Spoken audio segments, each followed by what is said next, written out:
KILR Killer Game.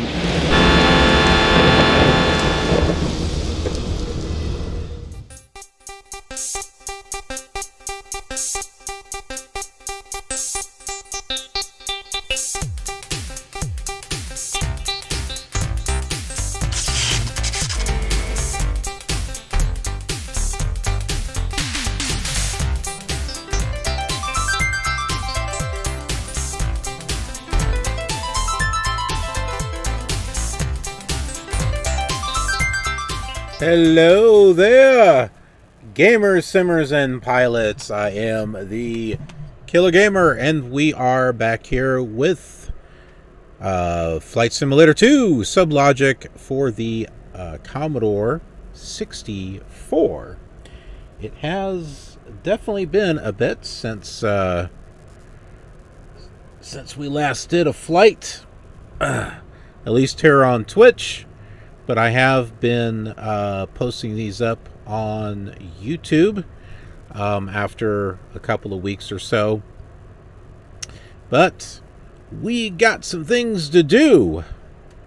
We are halfway through our flight from the West Coast to the East Coast. So let's go ahead and take a look. Let's get out and look. So you're like, I don't get it. That's okay. I don't get the joke, man. I don't get it. You should go watch my stuff on YouTube. What can I say? Well, let's go ahead and take a look at the map and see what it is that we are doing here. There is the map of the United States. Not all of it, because not all the scenery discs were made. But, as you can see here with this fancy little red line, we started out here, Los Angeles, and we made our way all the way here to St. Louis. That's where we left off. So we're actually in the eastern part of the U.S. now. We've gone through the western scenery discs, well, you know, at least a portion of them anyway, and now we're halfway through and we're finishing up with the east stuff. So we're on scenery disc number 9, and scenery disc number 9 actually has two different sides to it. There's an A side and a B side, kind of like a record. I'd say some of you don't know what a record is, but vinyl records have made a pretty decent comeback.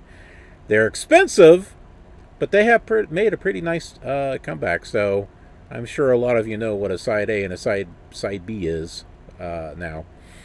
But yeah, so side A is the Chicago area, and side B is where we're at currently, which is St. Louis.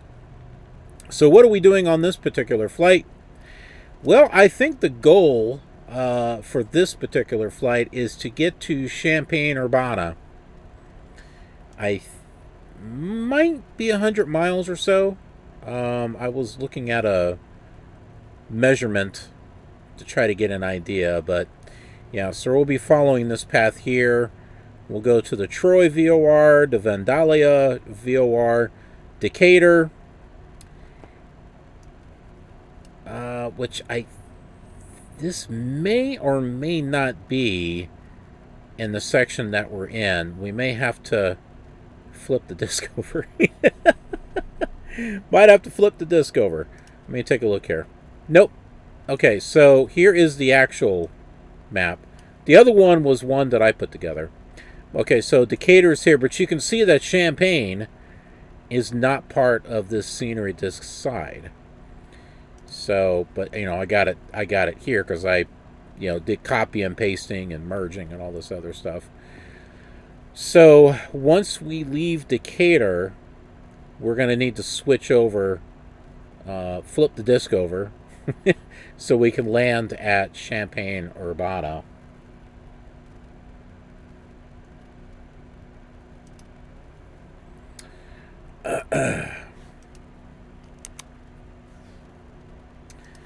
And we're pretty much where we left off. The only difference is it is early in the morning rather than late at night.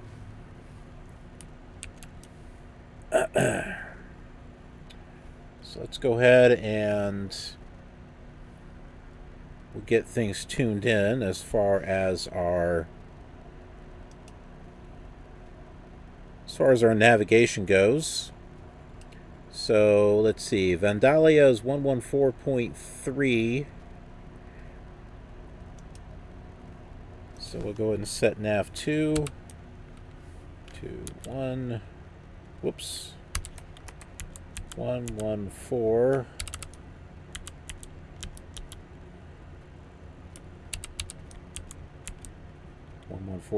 .3.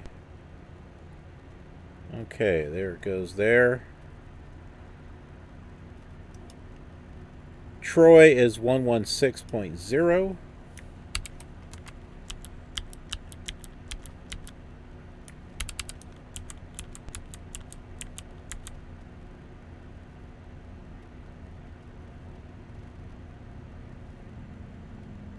Oh, and that's 21 miles from where we're at. Okay, so now we need to set our OBIs,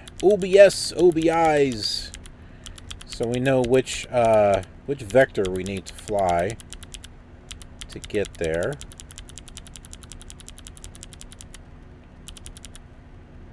There we go.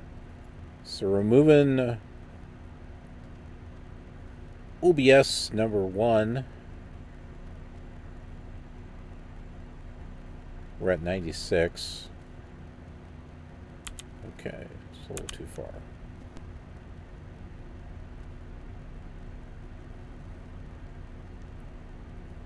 Okay, so we should be flying somewhere around a heading of 092.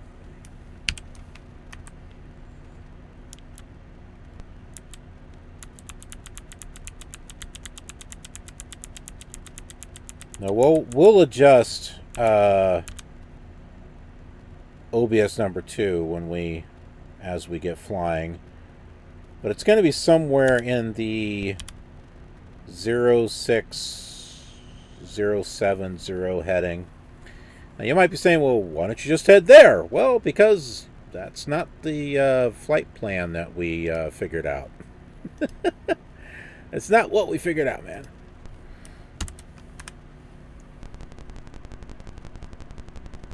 Okay, we got ourselves started up here. So yeah, we're early in the morning. You'll get to see the sun come up. Kind of. as much as what's possible with this simulator.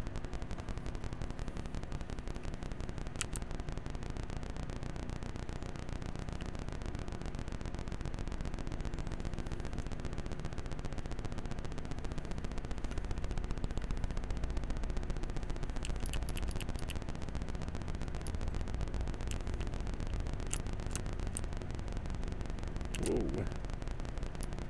Gotta watch that speed there.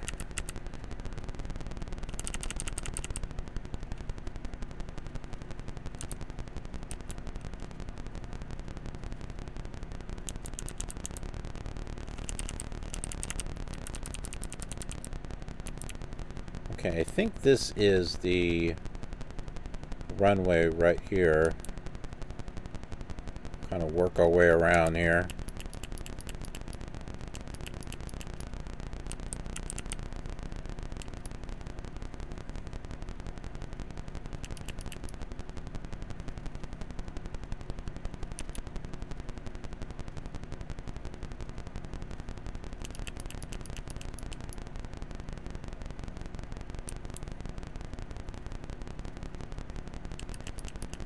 I'm not sure where I'm at. Maybe that's the runway. It's dark. I can't really see nothing. Yep, this is the runway right here.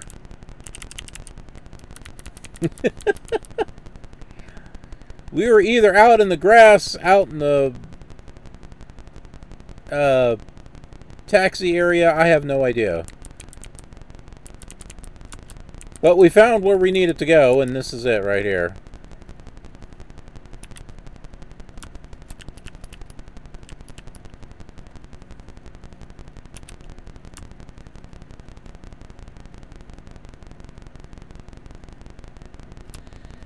And this is the very first stream, flight simulator stream that I've done with this shirt, which I actually made. It's not Hawaiian. No, that's not it at all. It's got airplanes on it. It's got mainly airliners, but there are a couple of general aviations on here as well. I like to make little outfits and stuff that are kind of themed for the different types of things that I do as far as videos and stuff. It's kind of my thing. Alright, so we'll go ahead and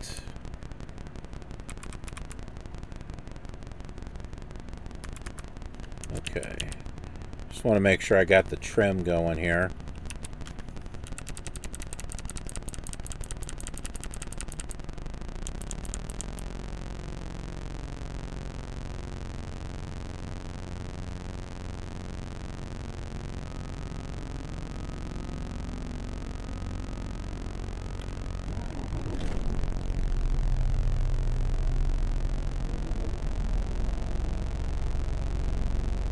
I push up the throttle on the plane, right? And then my truck actually starts up.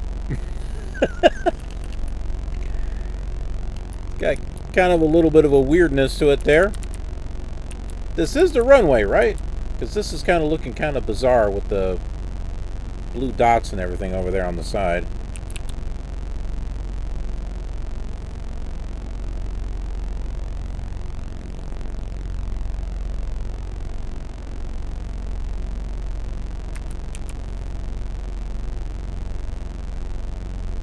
Well, yeah, that looks like a runway. I don't know.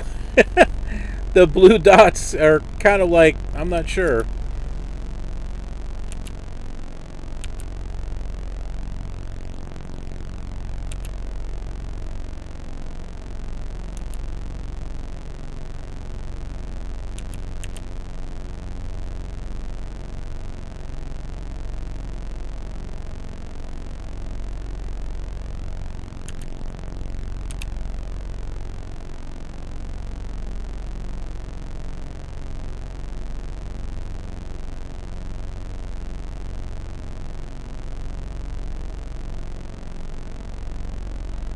You gotta like have to watch these controls like a hawk, the gauges, because they just sometimes it just starts to go up really high and then it just starts going down real too fast.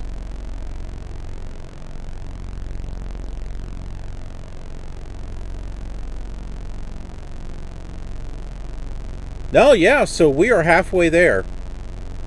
We are halfway there.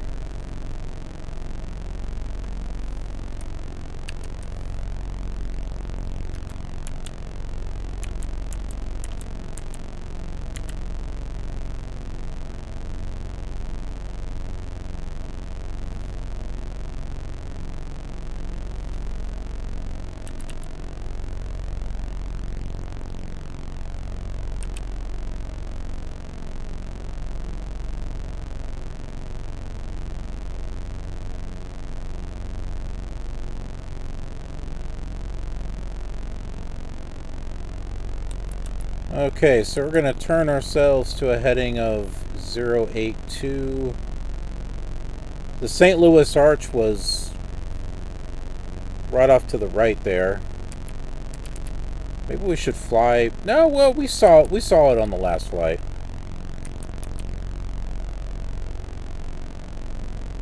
It's over in that direction over there. With all the white lines and stuff.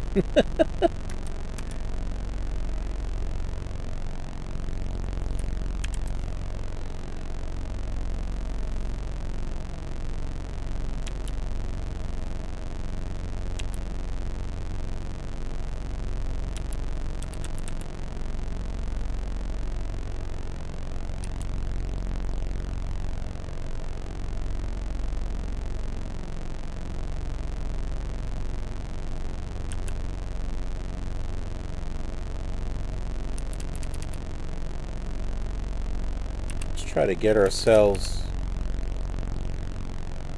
on course here.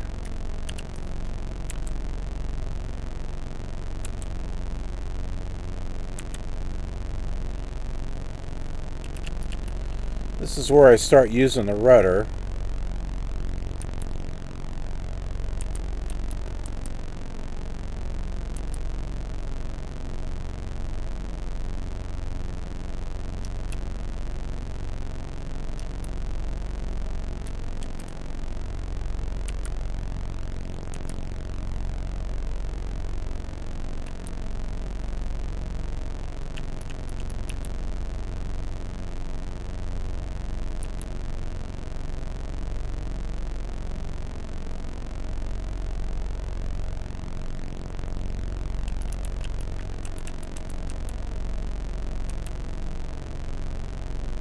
That should be good enough right there.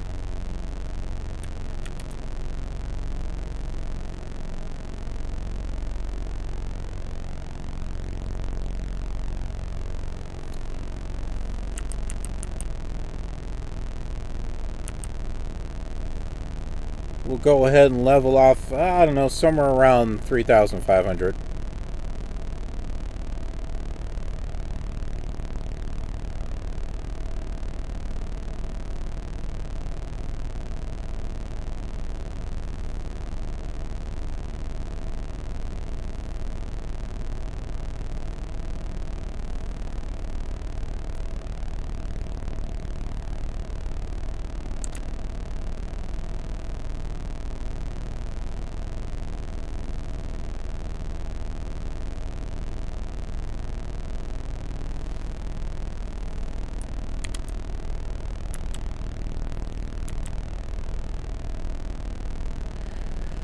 I've started to mess a little bit with the mixture controls on the old flight simulator to see if it makes a difference in fuel consumption.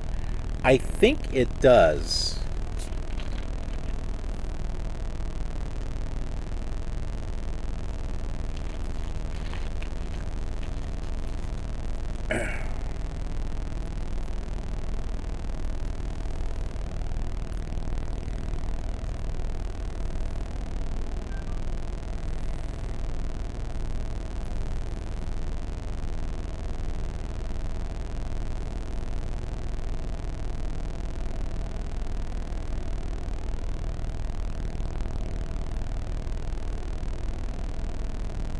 Hopefully the emulator won't flip out when it goes to change the time, or when it goes to change from nighttime to dawn. Because the last time it was doing this, it froze, and I had to fix it.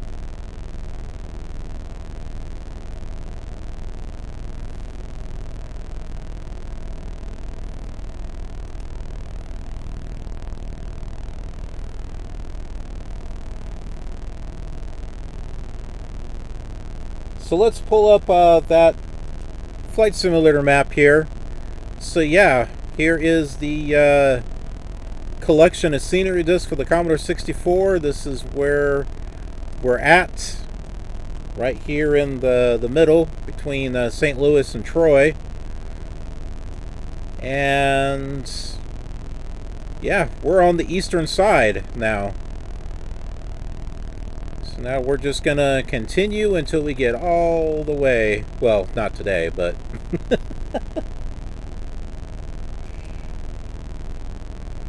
we just keep on going.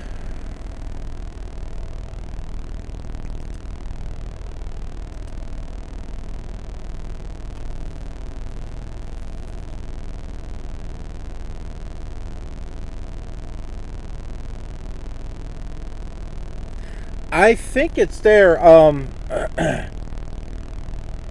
Honestly, I assume it's there, but I don't know. On the Amiga, I've never really messed with it. I didn't really mess with it on the Commodore 64 either. It wasn't until recently that I started to mess around with it, because I noticed, like on these long flights, it was burning through fuel a lot. So I figured, oh, well, let me adjust the mixture and see if that does anything.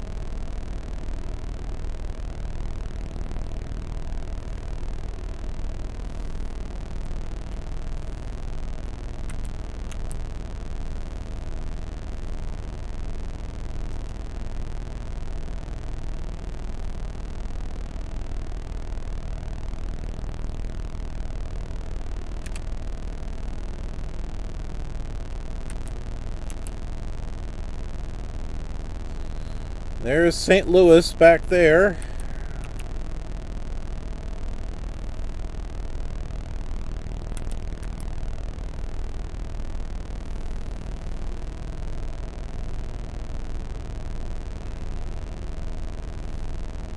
And what appears to be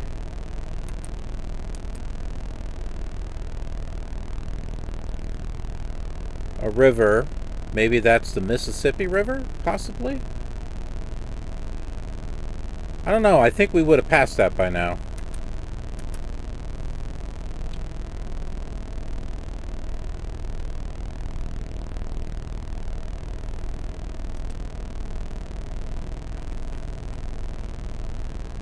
No. No, I think that is the Mississippi River. Well, part of it.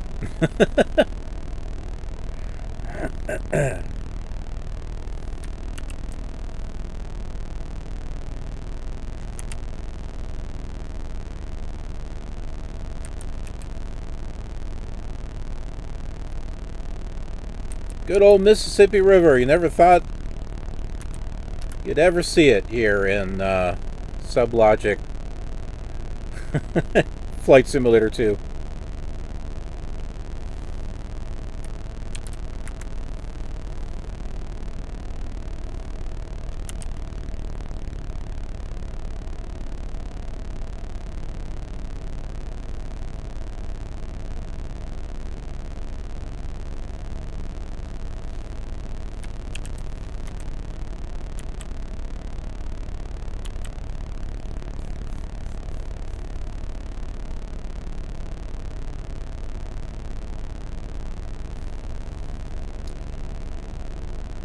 You put up a new video that I've got to check out. I think it was Jumpman.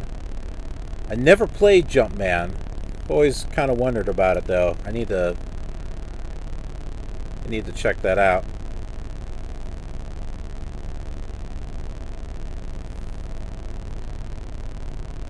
Alright, I think we are close enough to Troy, so let's go ahead and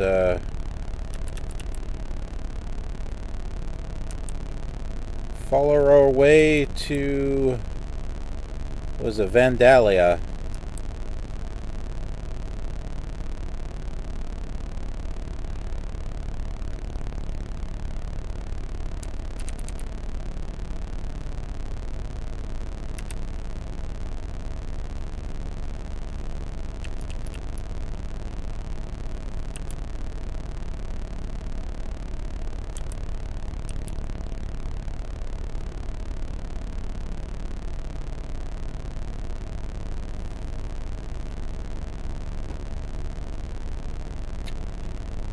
Okay.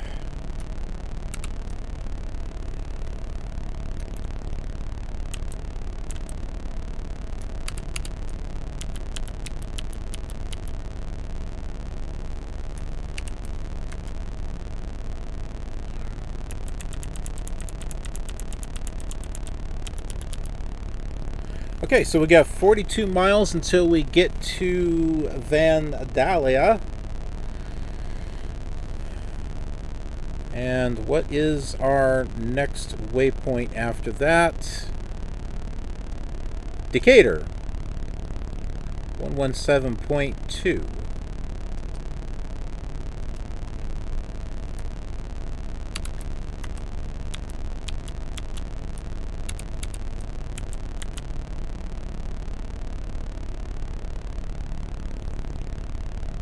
We're getting a signal on that one too.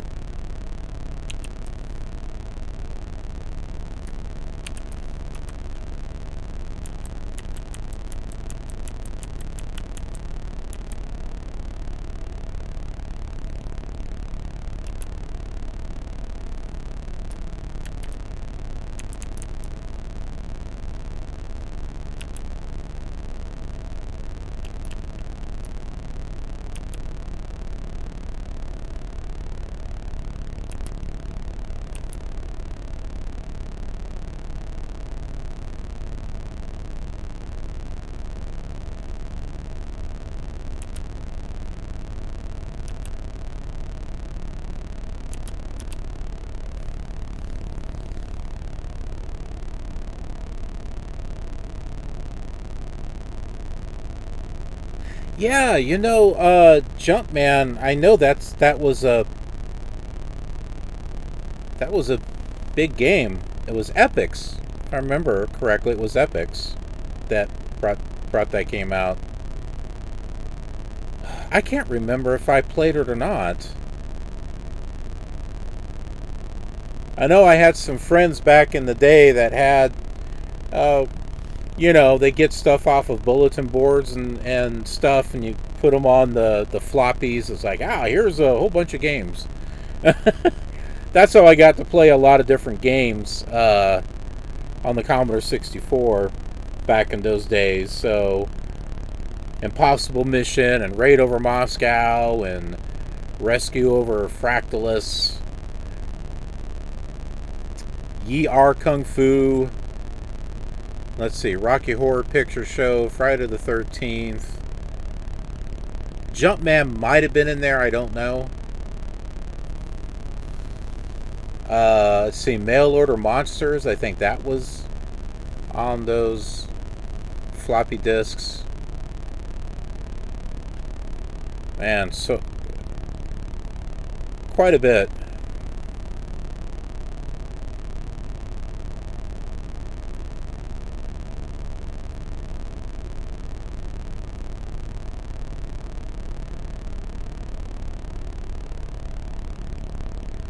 Oh, you still had those on the disc? Wow. That is cool. Yeah, you're right. You can't... you can sort of do it with an emulator. So, like, if you took the disc and made an image of it, I think the scores would have been on there. But yeah, that's a lot of effort to go through. But it's not a bad effort to go through, you know, if you know that you've got discs that's got like saved scores and stuff, and you want to archive it so that way, you know, you don't lose it, then that's not such a bad thing, making an image of the disc, because, you know, eventually that floppy is not going to work.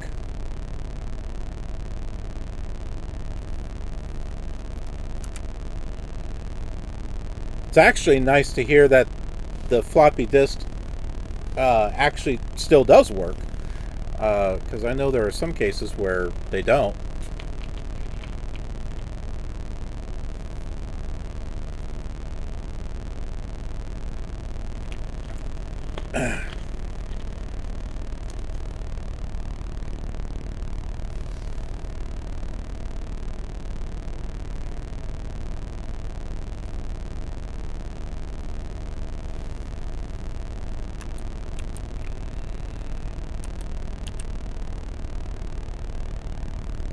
And there goes St. Louis.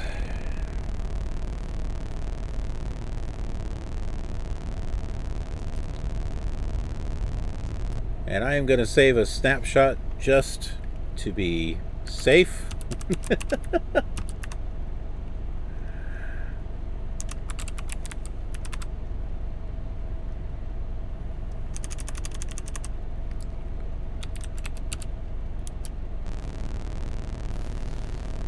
So that way I don't lose my place.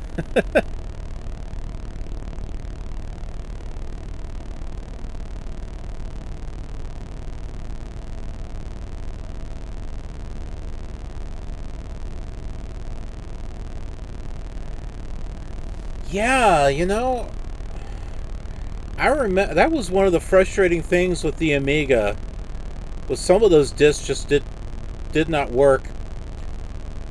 And imagine having the video toaster, which had like what, 30 floppy disks or something that you had to install. Imagine if one of those didn't work. Then you wouldn't be able to install, you know, any of it.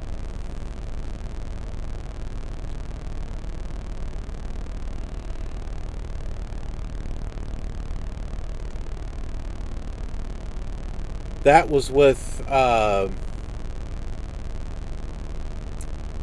original Toaster 2000 board. Thankfully, with the Toaster 4000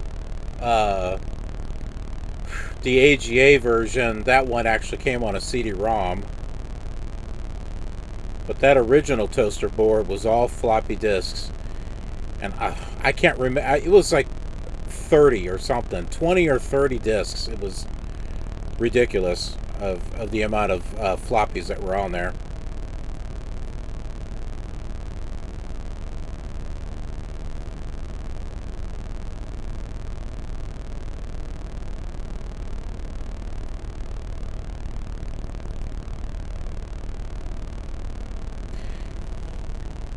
You know, something that I would like to try.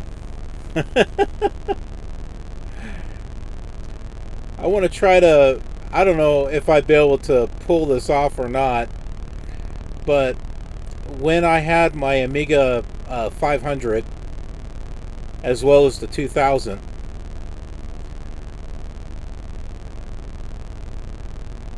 oh, okay, well, dawn's approaching.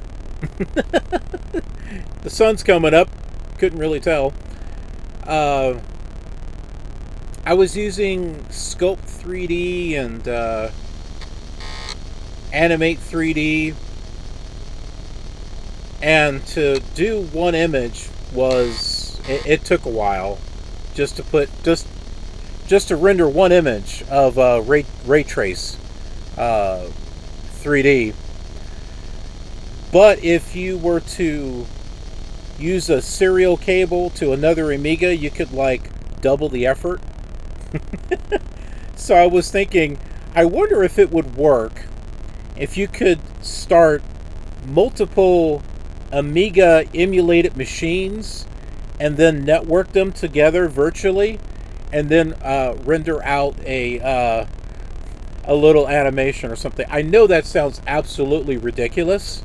It's like, why would you do that when you can just, you know, use some, I don't know, it's just a crazy thought that I had of just starting multiple Amiga emulations and then virtually networking them together to do some type of 3D ray traced scene or animation or something.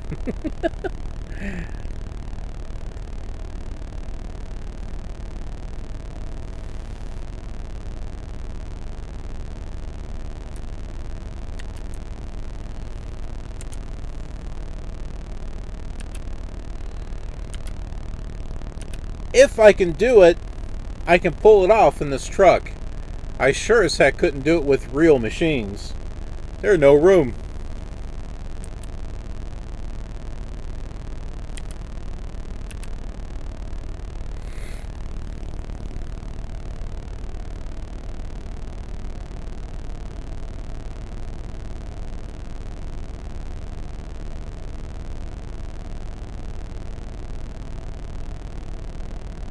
I didn't know that.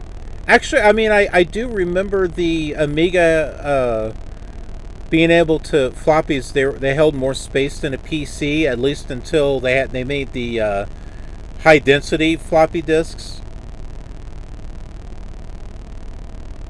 But yeah, I wonder if that was the case. Oh, and when Amiga floppy had a problem, the sound the disk drive made was just awful. It was like a horrible sound.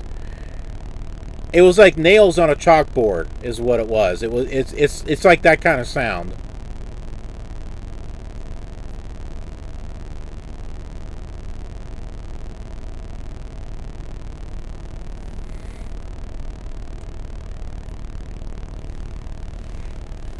I've seen it done, and I may have done it at one point, where I emulated an Amiga, and then I emulated a Macintosh within the within the Amiga. I think I used Shapeshifter or something.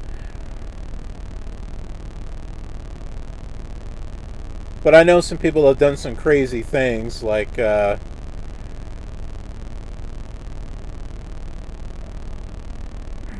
they would emulate a machine to emulate a machine within that to emulate another machine.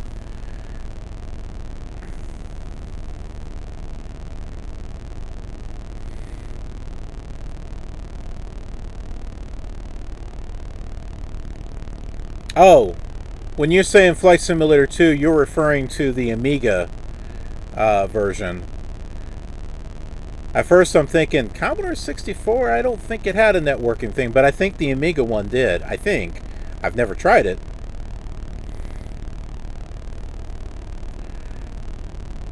But I'm not sure if that would work, though. I think you would have to have two machines. Is it the... I don't know. Was it the... I think it was the type of networking where you had to have two machines next to each other to be able to do it. I don't think it was... I could be wrong. I mean, you've done a lot more research on it than I have, but I didn't think the Amiga Flight Simulator was sophisticated at the time to be able to go online. I thought you would have to use like a peer-to-peer serial cable or something to connect the two machines together to actually do a flight. But then again, I never that was not something I ever did with the Amiga. I didn't do any actual online flying until I got to the PC, and I can't remember. I'm pretty sure it was Flight Simulator 98, and I know I did something through CompuServe, but I don't much remember. It was such a long time ago.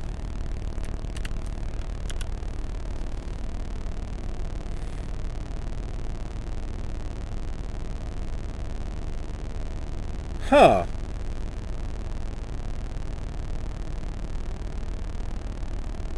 How would modem translate to today, I wonder? Would you just call up someone's IP address, I guess?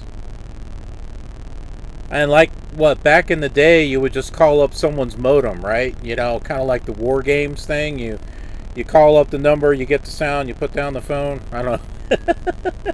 Connect up to it. I don't know. Would that kind of work? Kind of the same today? I don't know.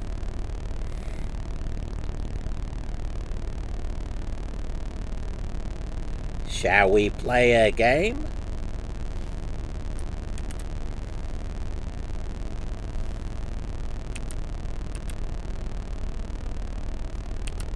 But yeah, if we can pull that off, that would be incredible.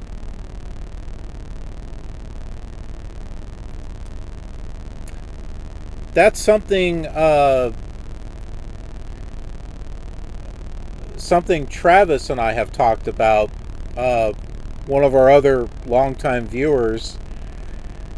We've talked about setting up a play session with Flight Simulator 5 and Tower, because you can do this multiplayer thing between Flight Simulator 5 and the Tower game.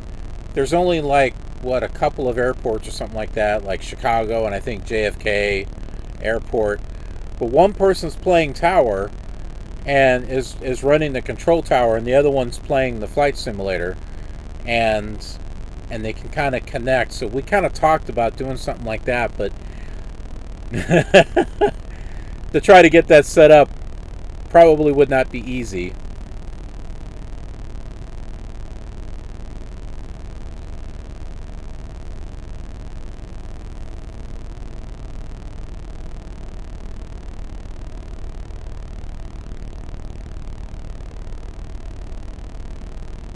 Okay, yeah.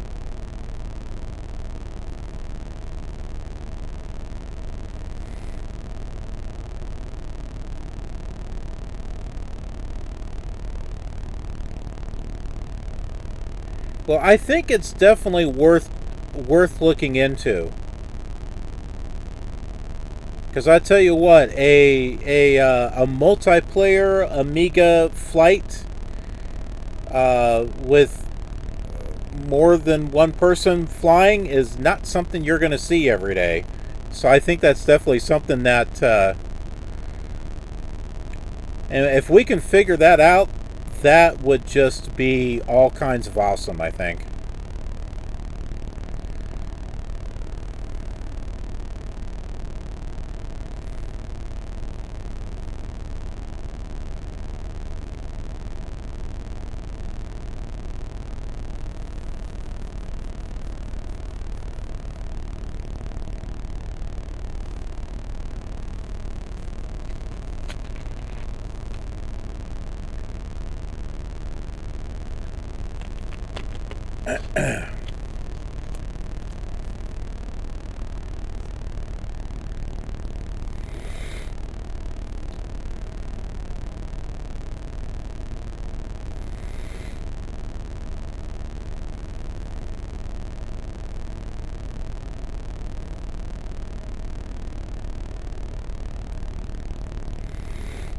I've got to turn on the air back here.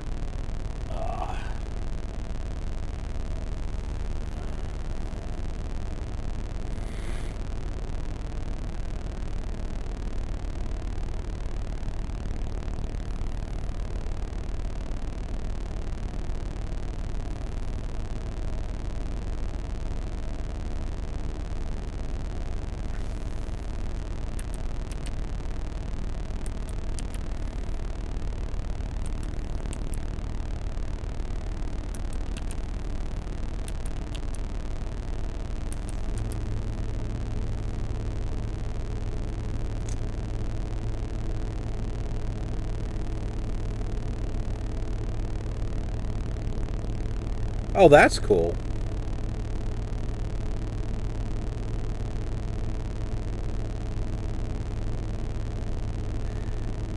That's something that I would like to try to do on my emulated Amiga is connect online to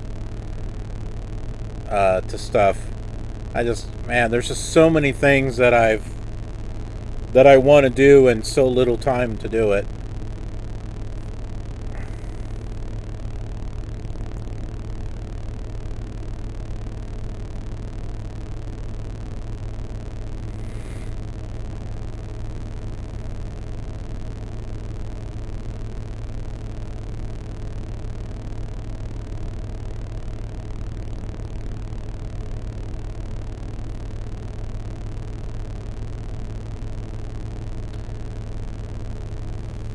And you know, the irony of the stream today,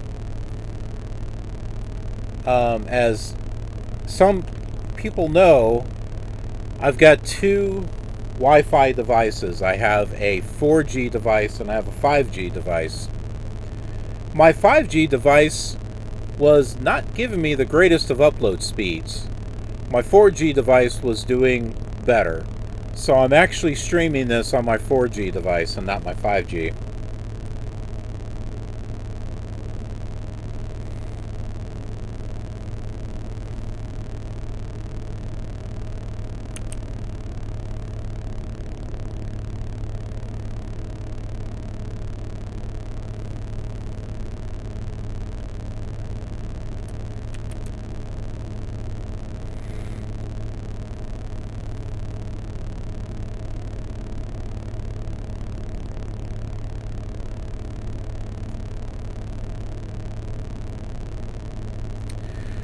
So when you were telling me about all the planes and stuff that were grounded, that reminds me of a video that I just saw in regards to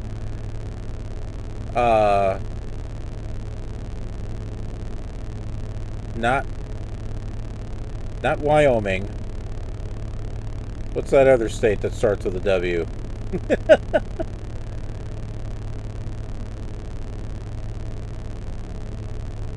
I can't remember. But apparently somewhere on Interstate 94, 60 semi-trucks were involved in a pileup because the roads were just icy. And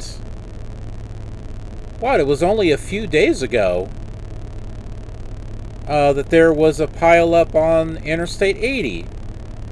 because of icy roads and foggy conditions. And I don't understand some of these drivers. They are just absolutely nuts. Wisconsin, that's it. Yeah.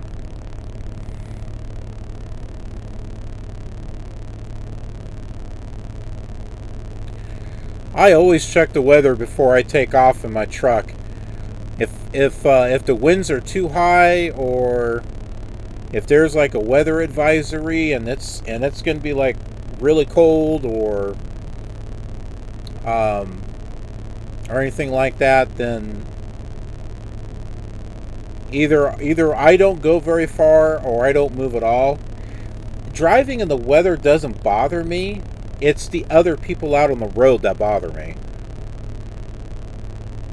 Because just because I take it slow and safe does not mean that the people behind me will do that. So yeah, there may be an accident up ahead, and I might be able to stop in plenty enough time to not hit anything, but that doesn't mean that the people behind me will do that. So sometimes the best way to play is to just not play. The best way to win is to not play.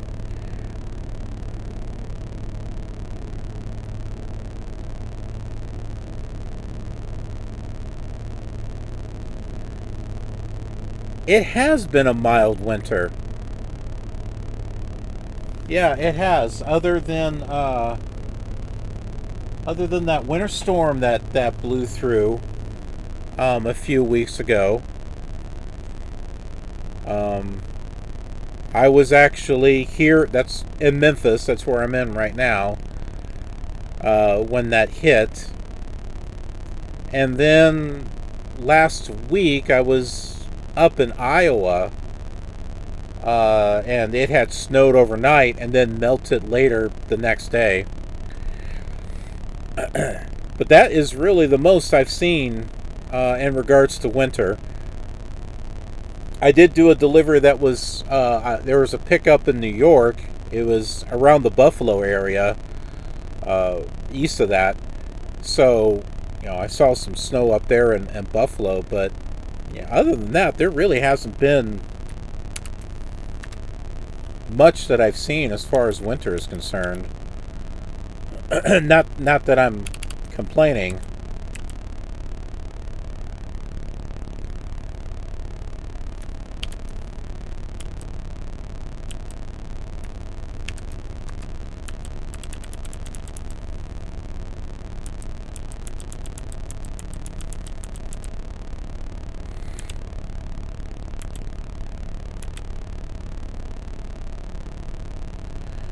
I like winter scenery. I don't mind driving in it. I get really nervous about other people around me driving in it.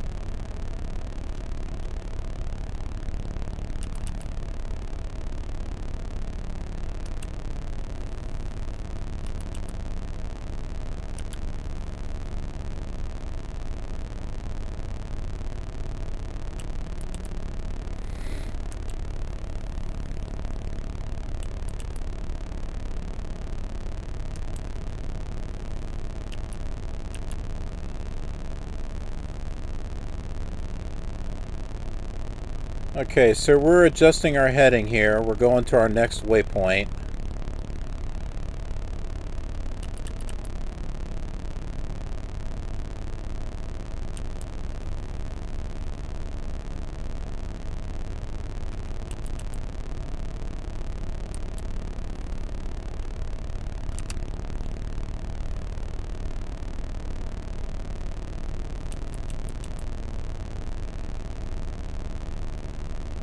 It is really having a interesting time trying to turn here.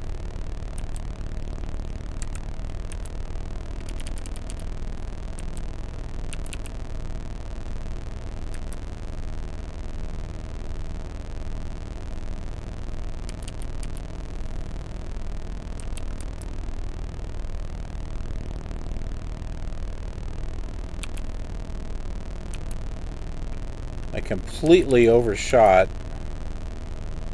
the heading that I wanted.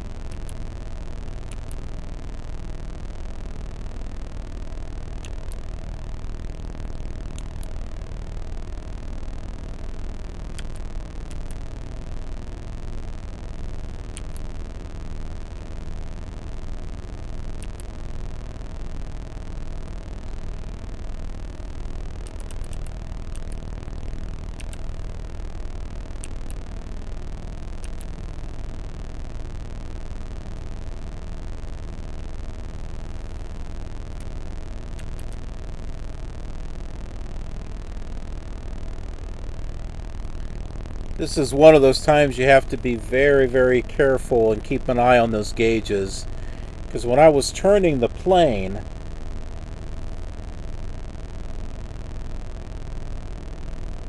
I was banked at such an angle that I was also going down too. And when the plane starts going down sharply or going up sharply, I kind of have to use the keyboard controls to offset it so that way it's not getting too far out of control and stalls, or, you know, whatever the case may be. And that's why I was always able to fly this with a keyboard and not a joystick, because I tried, and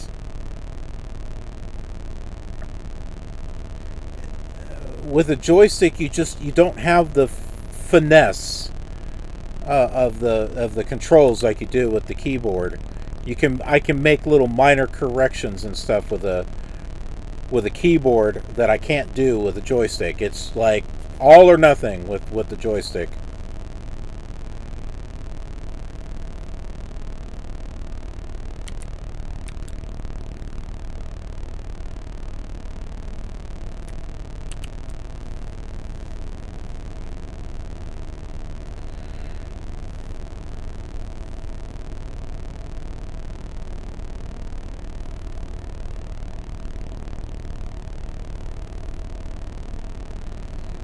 Yeah, and apparently the weather system, there, at least some channels that I looked at, they're saying that there's like a heat wave or warm front that's coming, and it's going to cause a bunch more storms or something. We have a white little block out in the middle of nowhere.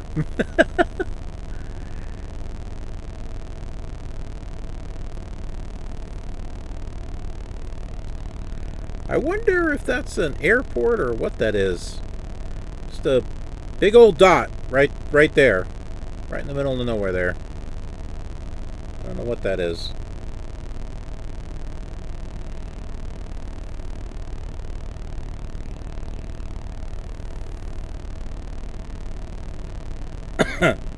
That might be Decatur. I don't know.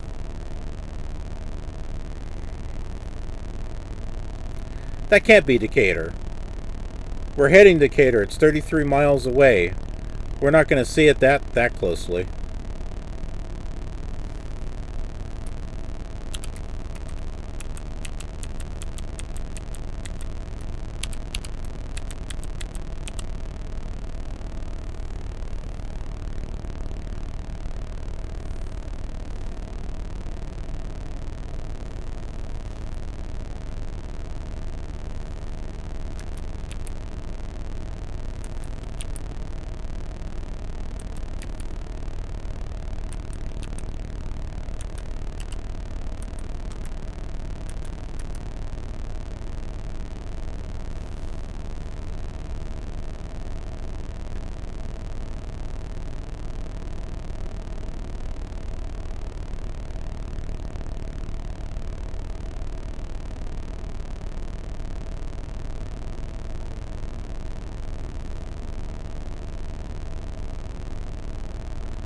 I know, I kind of want to go and investigate also, but sometimes it's like nothing.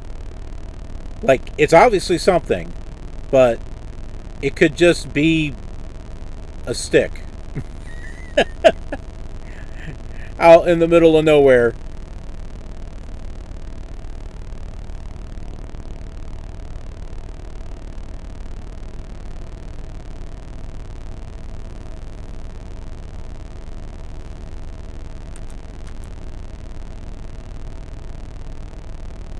There really shouldn't be anything out in this direction. What are we? We're on a heading of...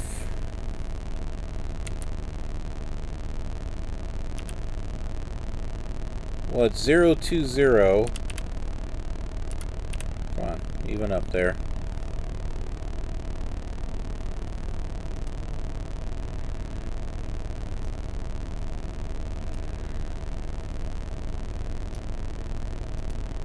Here's the map. So we're like, I don't know, somewhere around this area here.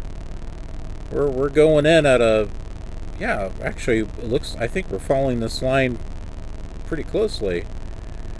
So it's not the Decatur Airport. I'm not sure what that is.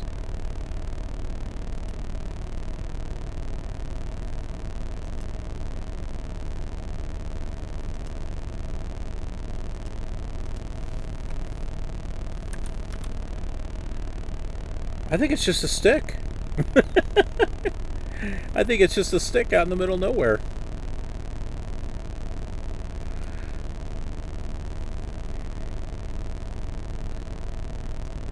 But you know what? I think I'm going to save a snapshot at that point.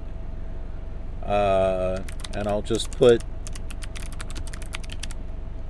white stick. Maybe we'll come back to it and investigate. I think it's just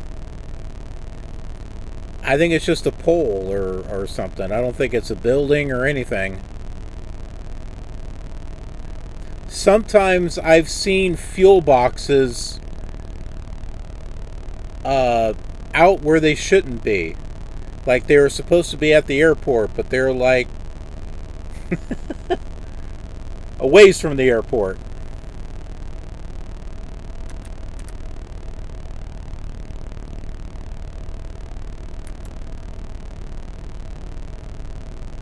Here is the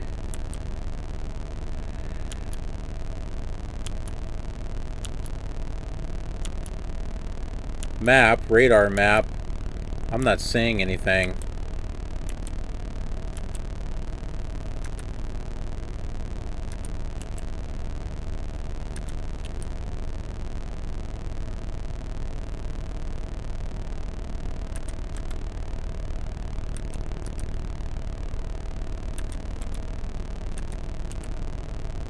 Yeah, there it is there.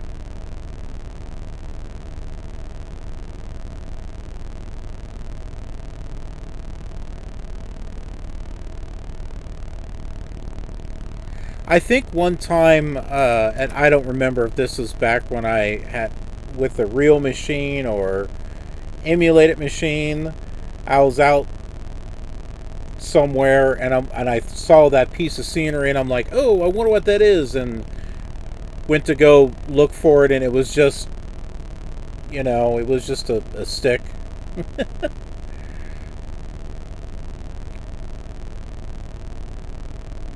The C64's way of putting a tower or something.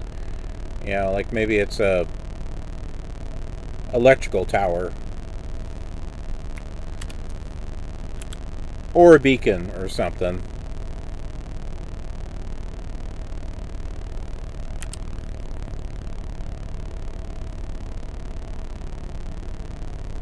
Hey, DownwindSim.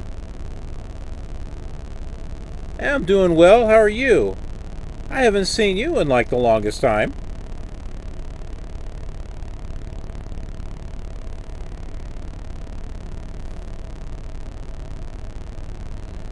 Not too much to look at the moment.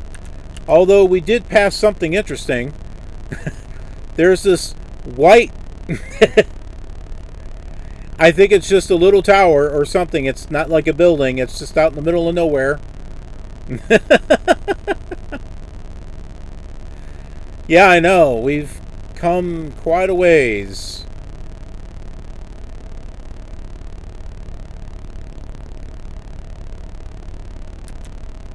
For all we know, that could be just a glitch in the scenery.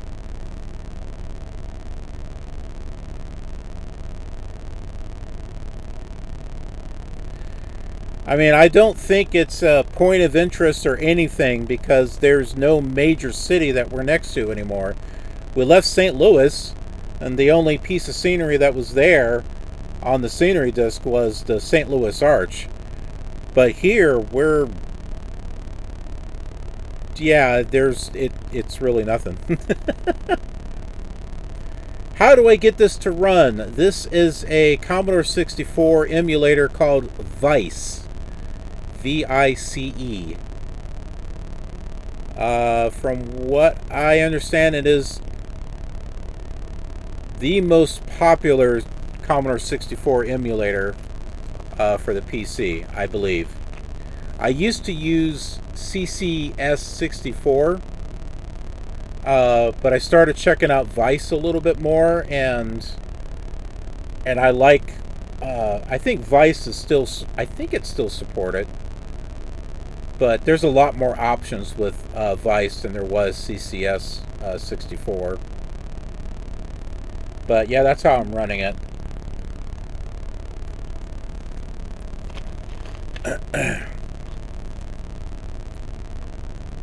Ooh, ooh, ooh. We got daylight. Yeah, there it is. It's just a white little tower. That's all it is. You see it over there? That's all it is. I wasn't sure if it would change color or not. It's just a little stick out in the middle of nowhere.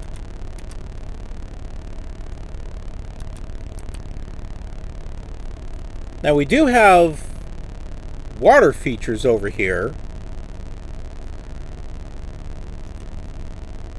And that, I believe, is this right here. So we got Decatur, and then whatever this lake river system is that's going on right here, whatever that is, that's what we're seeing.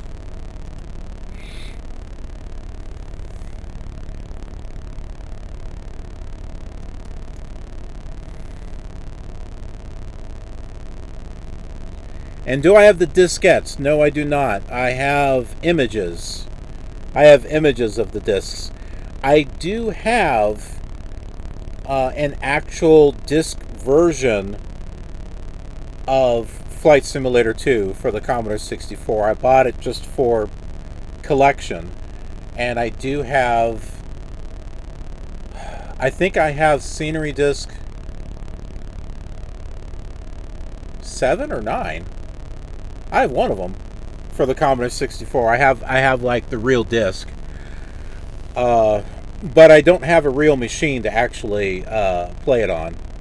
But I do actually have the real disc of Flight Simulator because I wanted to have the manuals.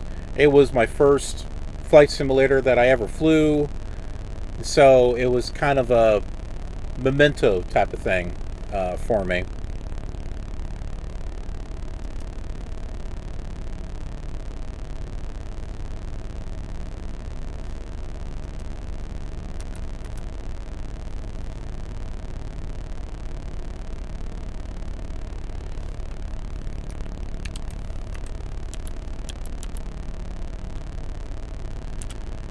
And emulators become very important nowadays for me because I don't have the room for those machines.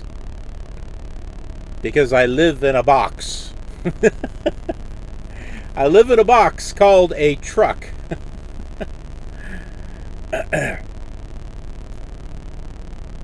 The only real retro machine that I have is a Windows 98 XP box that is heavy. And I use that for Flight Simulator 2000 because an emulator just does not really do that simulator any justice at all. If you want to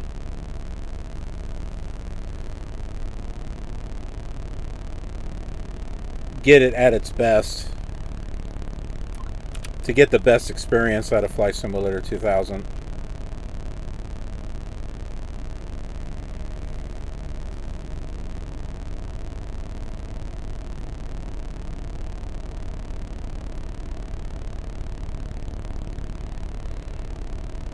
Okay, so soon we're going to be flipping the disc over on Scenery Disc number 9. We're on side B. We're going to be flipping it over to side A because we're going to be landing in Champaign, and it's on that side of the Scenery Disc.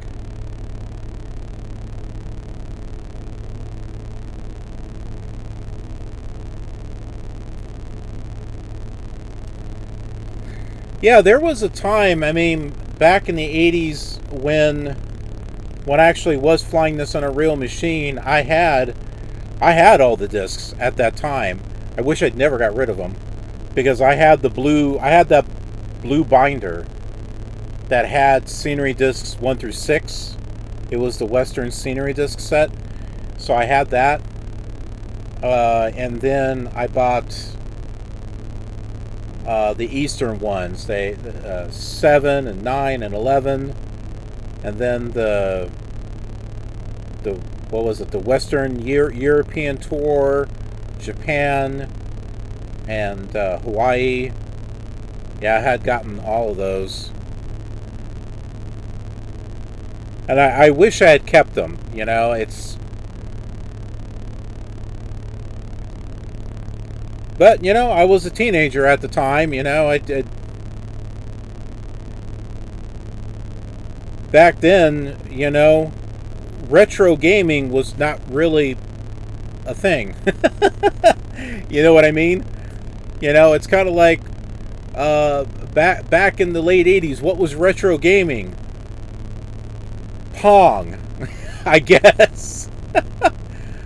Pong was retro gaming, something from the 70s.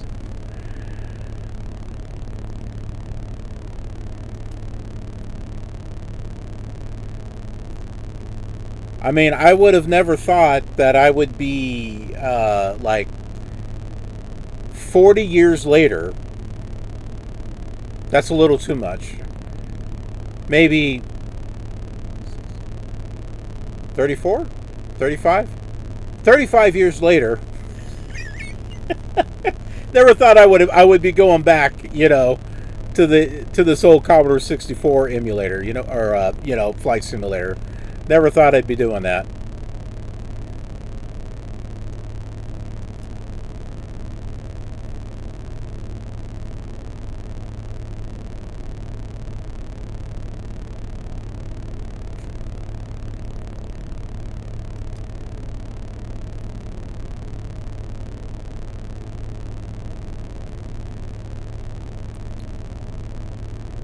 Ah, that's the airport, not the one we're landing at. That's the other airport. Decatur. That is the Decatur Airport, Decatur, Illinois. Oh, and I wanted to look to see what the body of water was that's over there. What's my phone at? Over here.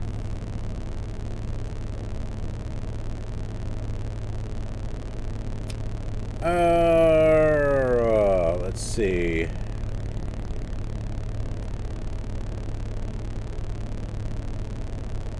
Look up Google Maps. I would do it on my PC, but for some reason Google Chrome keeps shutting off, and I don't know why that is. Decatur, Illinois. Okay, I see it.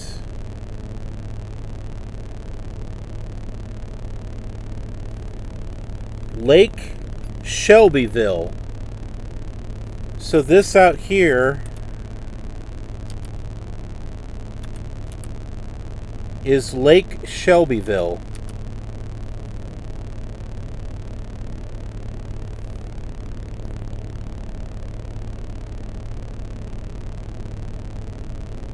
So it's in between Shelbyville and Sullivan, Illinois. Findlay, Illinois. All in that area there.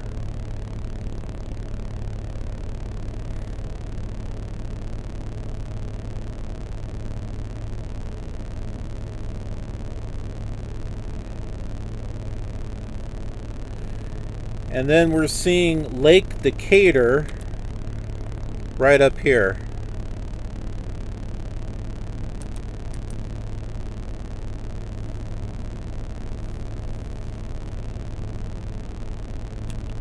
I'm going to go ahead. We're going to change course. We're going to go over here and just kind of fly by it. .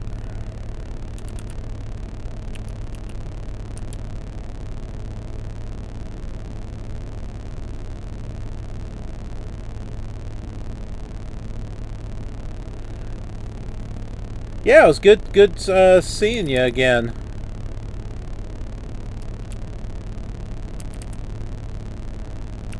I don't get to do many streams, but hopefully I'll be able to catch you on another stream sometime.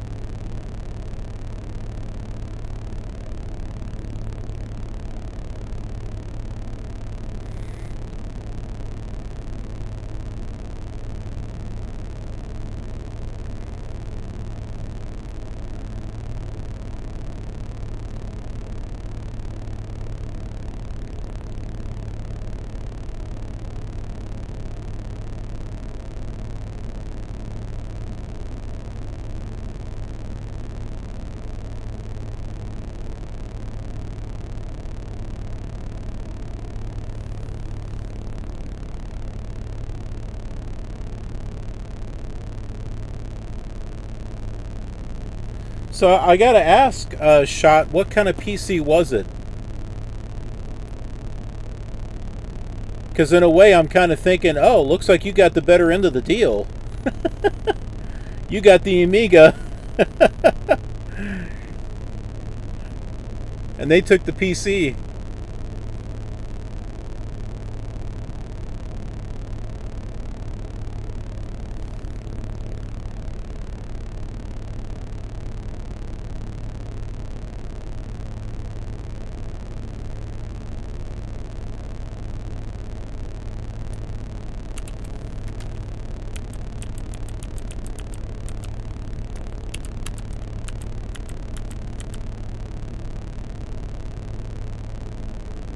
We are 33 miles from Champaign.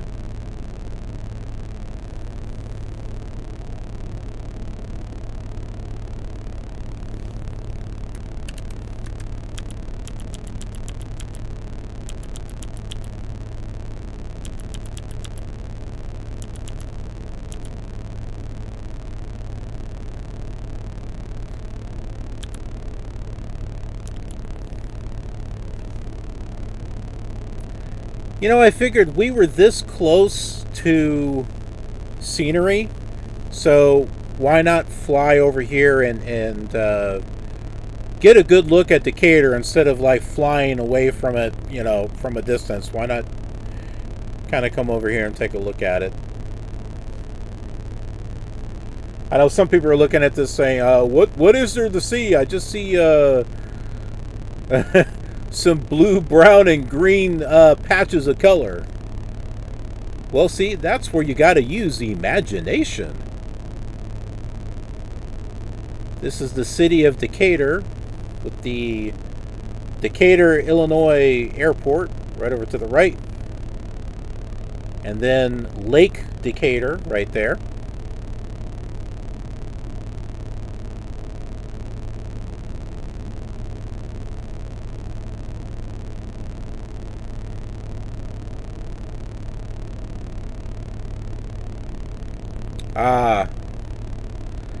Oh, Wing Commander 3. My goodness. When Wing Commander 3 came out, I still had the PC, or I still had the Amiga. And with the cast that they got for Wing Commander 3, Mark Hamill and Malcolm McDowell and all the rest of them, I was like, oh, why can't they do this for the Amiga, you know?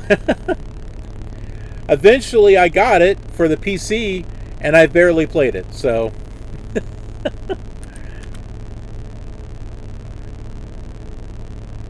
I played a little bit of it. But that was like such a big thing at the time. It was like completely green screen, blue screen, whatever, like just about everything.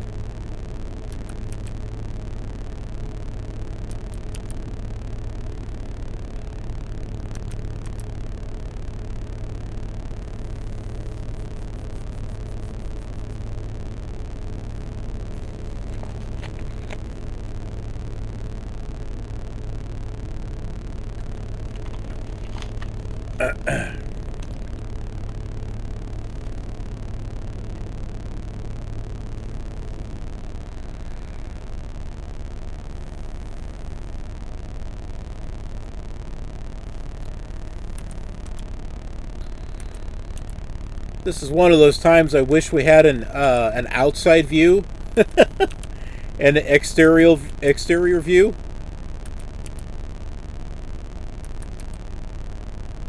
Which we did not get that until the Amiga. So Flight Simulator 2 for the Amiga was the first one that had the exterior view. And then, as we know, Microsoft Flight Simulator 3 was a port from that.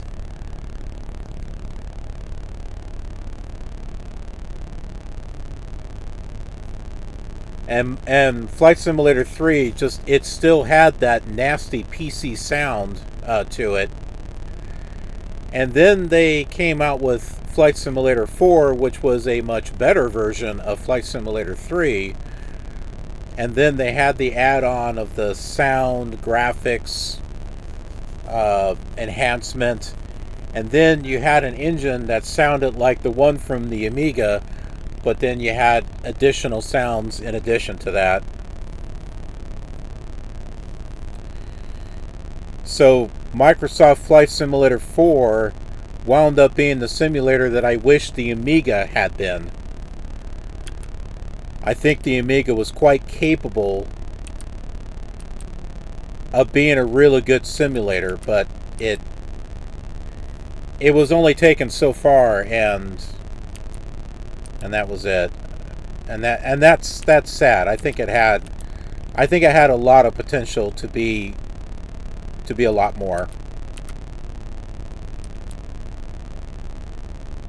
Because there's a lot that you can do with Flight Simulator 4.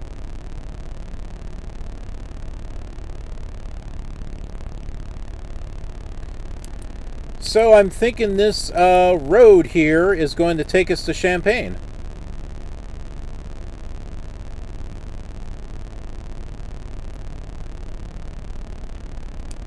This looks like this is going in that direction.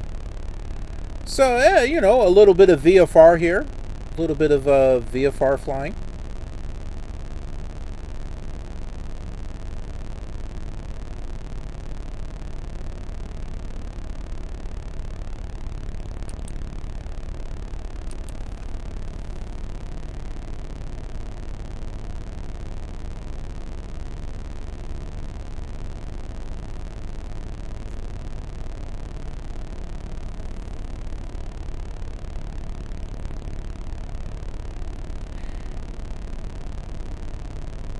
Have you done any of the Psygnosis games yet?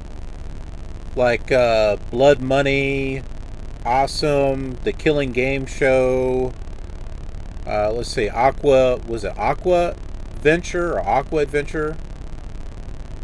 There's another one too that was on a tank, and I can't remember what that one was called. If that was Armageddon or what that was.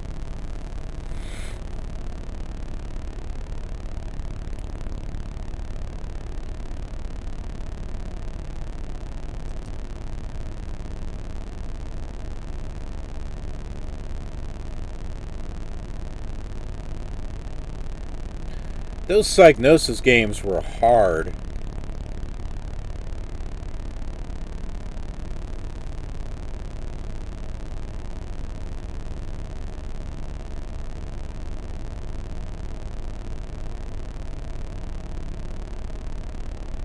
Oh, Menace! I knew there was another one. There's a whole bunch of them, but Menace, yeah, I have Menace.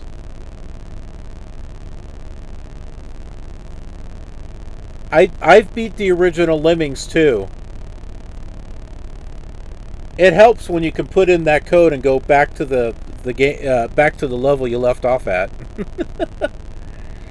I think I did all the levels of the original Lemmings and the Christmas one, but then with Lemmings 2, the Tribes, I only did so much of it, and I didn't finish it.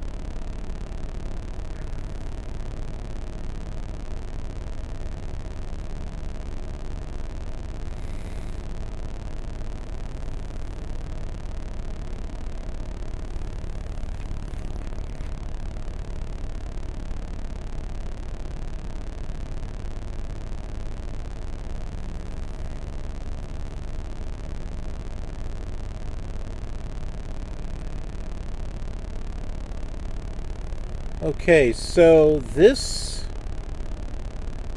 what we're seeing right here, this is Interstate 72. So that is Interstate 72 from Decatur, Illinois to Champaign, Illinois. Which I don't think I've been on this road yet, for real. I have been on Interstate 74 between Champaign and Bloomington, as far as my trucking career goes. But yeah, I don't think I've been on Interstate 72 yet.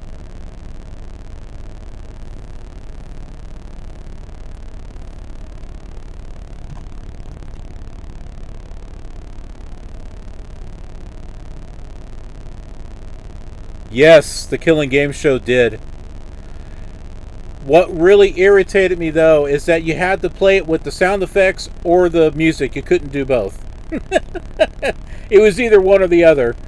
So, I would start off with the music, and then when I went and did another round, and then I would play it with the sound effects.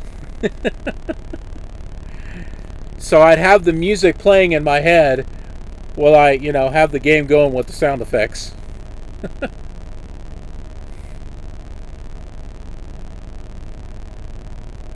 In Psygnosis, they had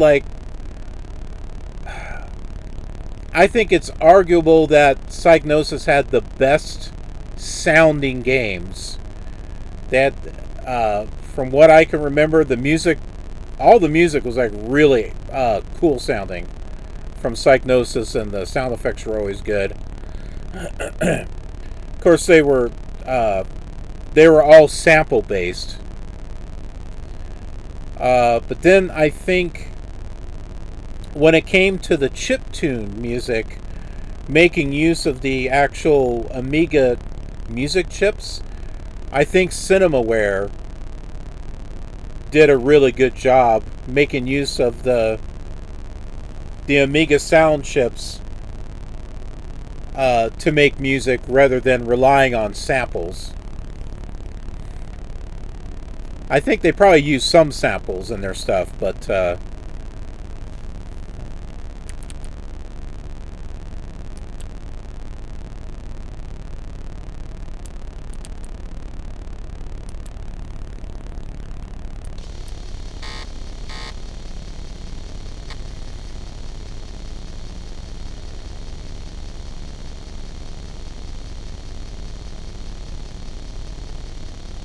gotta load the disc. Okay, this is where we need to go into the other disc here.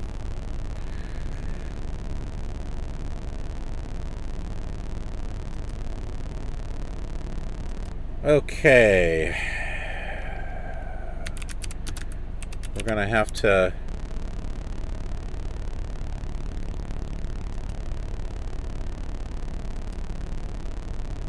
flip the disc over.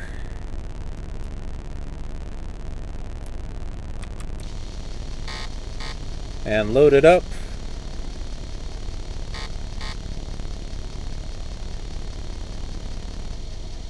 There we go.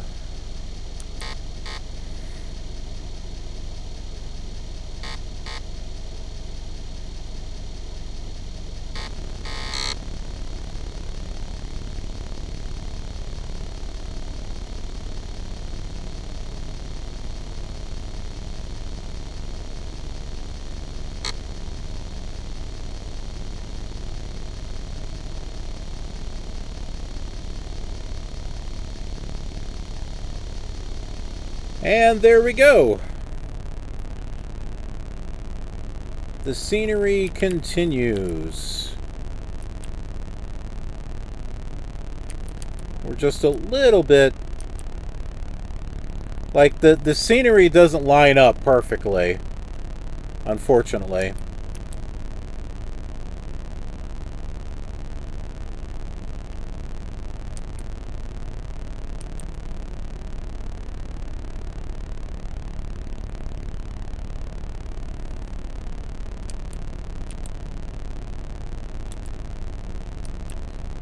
Agony, yes, that was another one.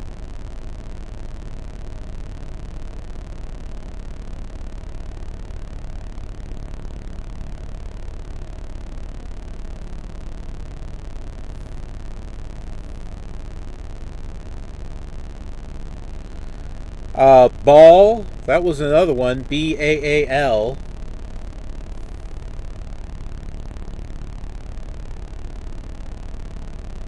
Now, whenever I hear the word ball, I think of the gold system lord from Stargate SG-1. Forgot the name of the actor, but he passed away like a year or two ago or something, unfortunately.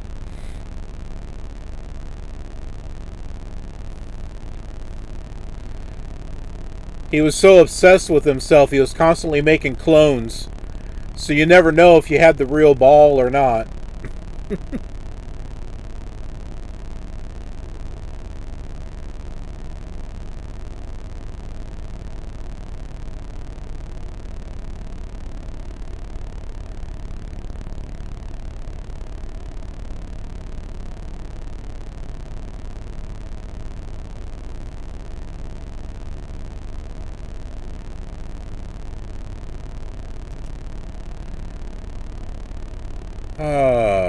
Okay.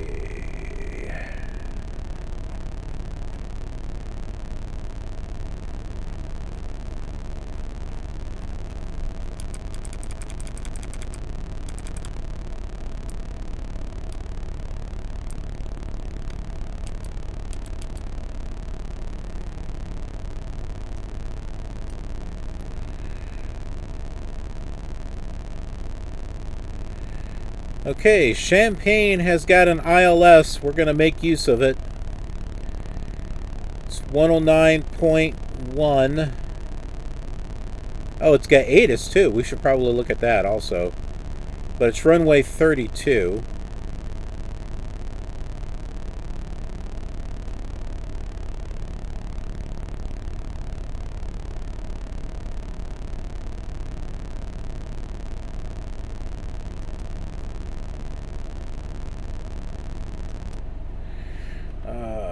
Let's see.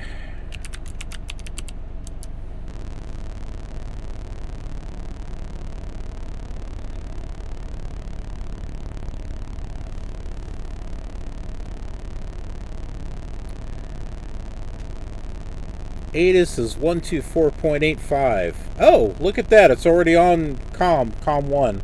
I'm surprised it didn't come through.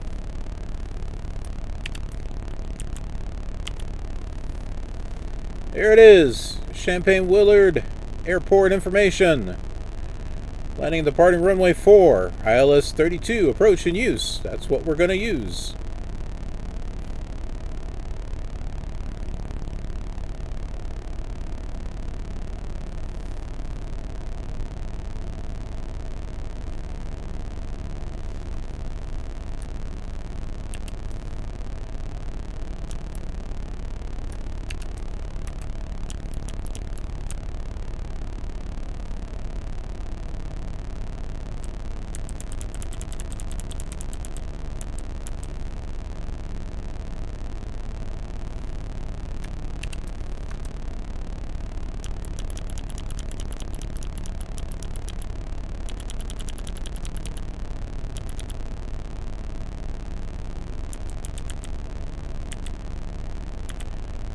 Okay, so what I am doing right now is I'm adjusting OBS number 1 so that way we can get directed to the airport, which we're kind of flying away from it at the moment. So we need to turn to a heading of 100.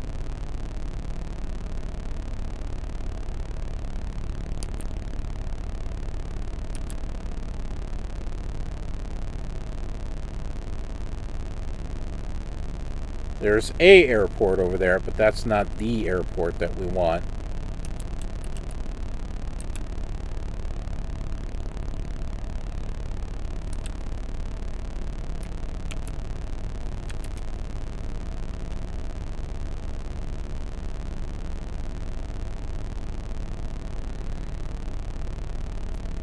Oh, if you didn't watch Stargate SG-1, yeah, you missed out. I highly recommend it.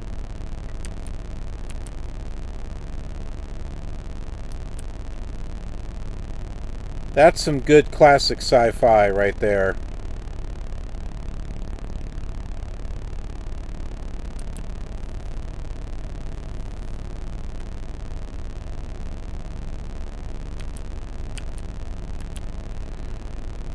They really expanded upon the lore. I know it was the creators of Stargate, was it Dean Devlin and Roland Emmerich, I think? They did not like the TV show, but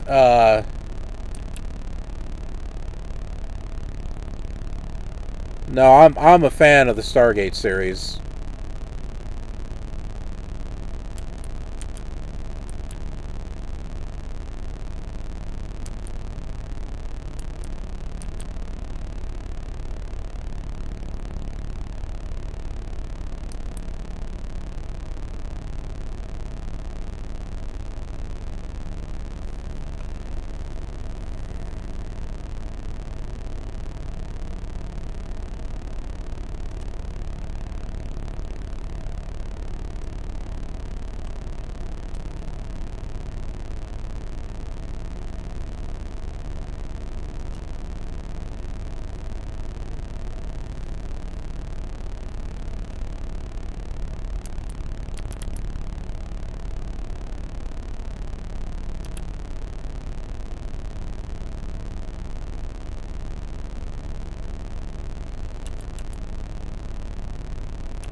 There it is. That's the University of Chicago, Champaign, Urbana.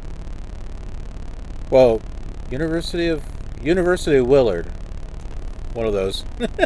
No, University of Illinois at University of Chicago. University of Illinois at Willard at Champaign, Urbana. Yep, that's it right there.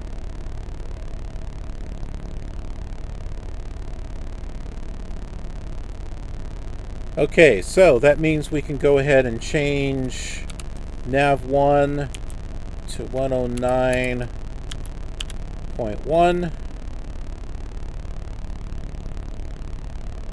And then we will change OBS 1 to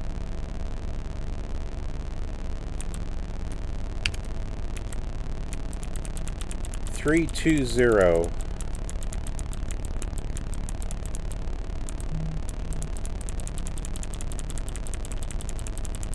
Hey, RJP, how are you? Good to see ya.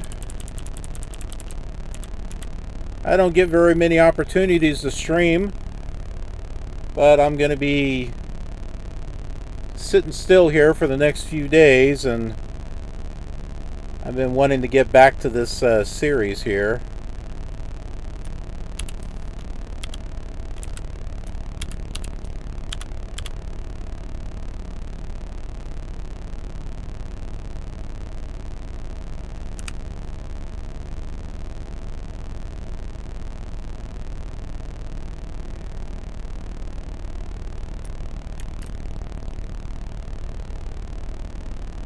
There we go. Okay.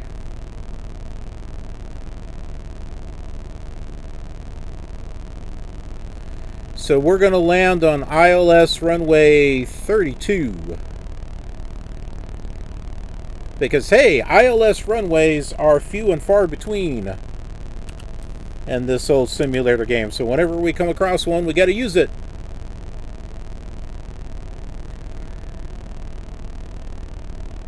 Oh, Flight Sim 2023? No, this is 2030. I just got an early copy of it.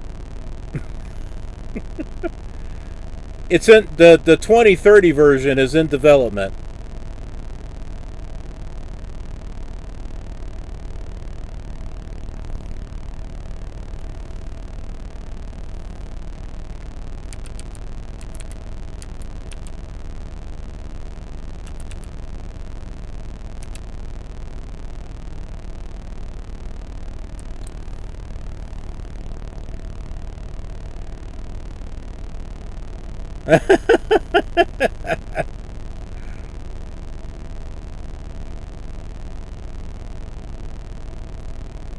Yeah, this is very early alpha stage.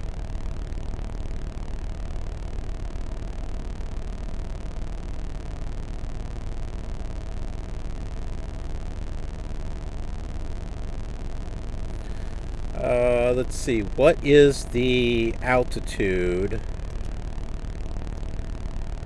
at Champaign? University of Illinois Willard, 754. Alright, so we got to keep that in mind.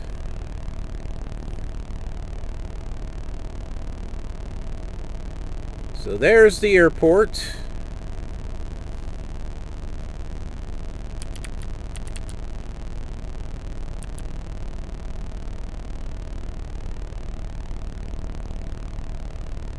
We're going to fly a little bit this way.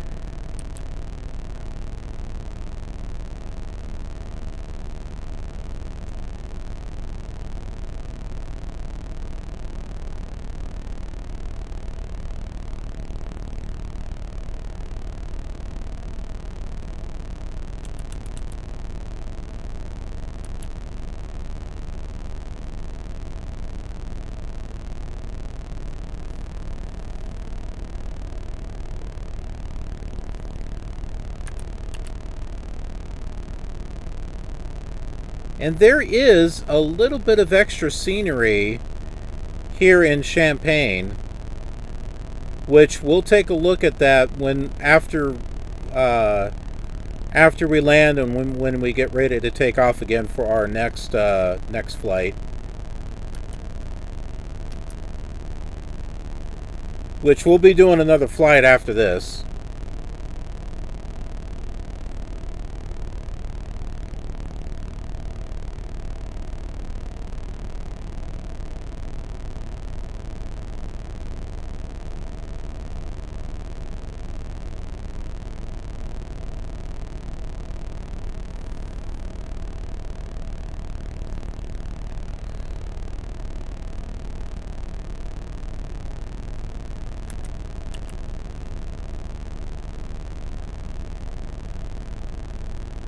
There's the that runway right there. Right there. That's the one we're going to be landing on.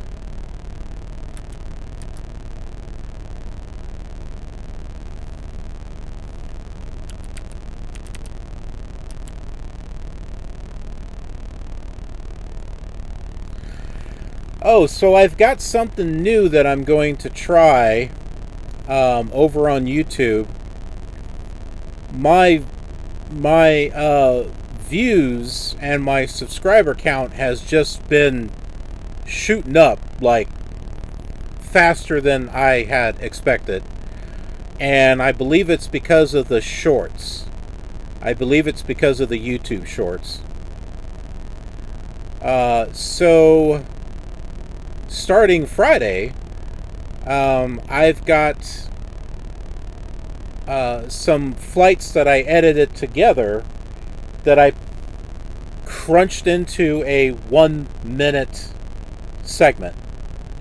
And I've got a Flight Simulator 5.1 coming up this Friday. And then, let's see, I got Flight Simulator 2000, Flight Simulator 2020, and then P3D version 4. I've got a lot of footage to work with, so I'm just kind of playing with the idea to see if people like it. because these days there's just a short attention span. You know, people are just, it's kind of like flipping channels, you know. They're kind of flipping through YouTube to find something, you know, and they see 1 minute little videos or under a minute. They'll kind of watch them. They might like it, they may not. But if they like what they see, they might want to watch a longer version of it. So it's kind of something that I'm kind of experimenting with.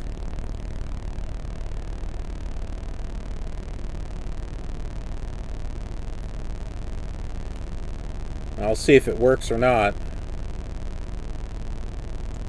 I don't know, the weird thing is I've been doing these little taste test videos of just random stuff that I just buy from the store. I'm like, yeah, let me just do a quick little 1 minute video of a taste test. And they're getting like 50, 60, 300, 400 views. They're absolutely stupid. And I don't, but I don't know why people are watching them, but I don't know.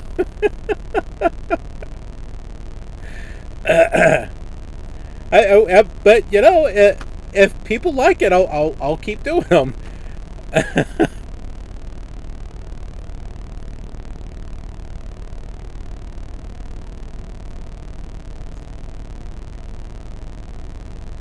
Yeah, I know what you mean on the portrait. The only way that you could do it in landscape is if you did like a, you know, like you had a huge black box above and below. That would really be the only way that you could do it. But as a film editor, video editor, and I'm sure you could appreciate this also, it's given me something new to think about. Taking my actual footage and framing it in such a way to get the best possible view, and also editing the footage and tightening it up. I mean, like really fine-tuning and tightening it up to get it to fit within that format. So it's been a little bit of a mental challenge for me as well, to take existing videos and just try to grab the most important parts of that video and get it in there in that 1 minute format.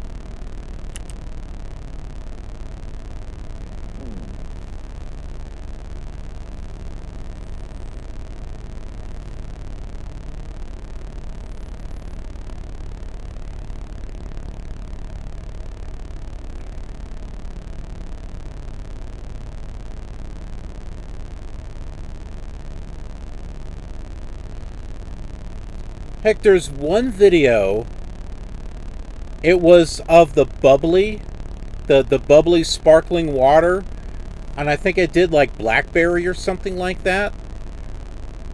It tastes nasty. It has got more views than any other video I've got on my channel. It's got over 6,000 views. It's over 6,000 views for this 1 minute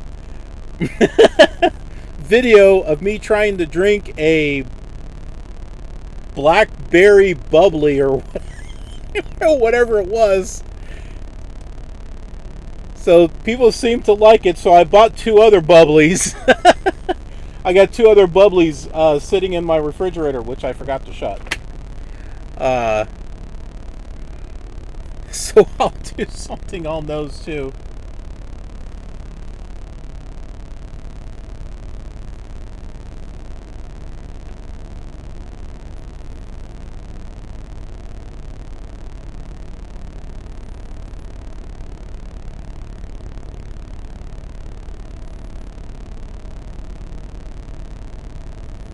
Yeah, you know, I've never made a channel intro either. There was a time I was going to work on one, and I had something scripted out, and I even recorded a few things, but and then I just never really got it together. And I've been thinking off and on about it, but yeah, it's...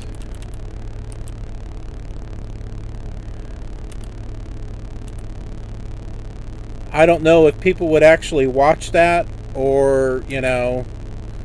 And if they want to know what the channel's about, all they got to do is just kind of look at the front page and they'll see that it's it's about all kinds of stuff.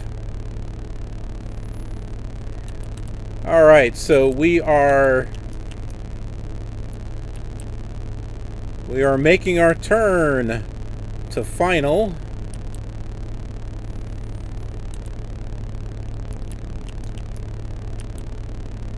Back in my early days of flight simming, I learned that you should fly out about 10 miles away from the airport and then start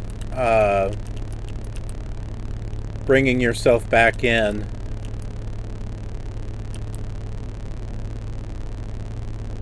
So that's what I was doing. I was turning around. I probably should have turned the other direction, but...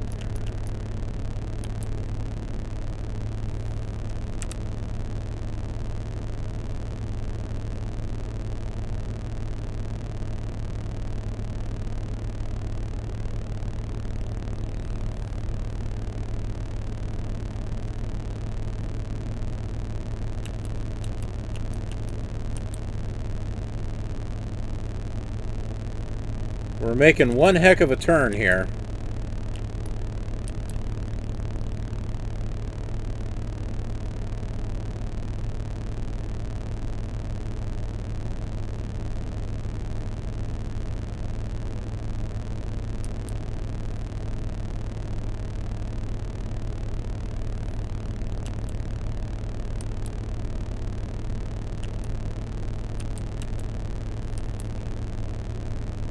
Okay, there's Champaign coming into view.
Okay, so what I did is I changed our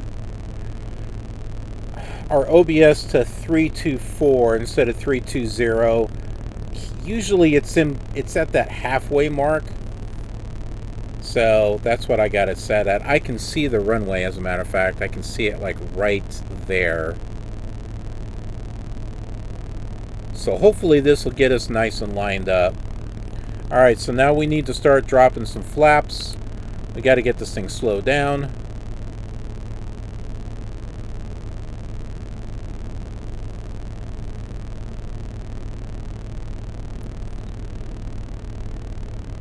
Now what the C64 tends to do is it likes to bring the nose up and then it starts bringing it down real quick. So I'll compensate that with some nose up just to get it to kind of stabilize a little bit there.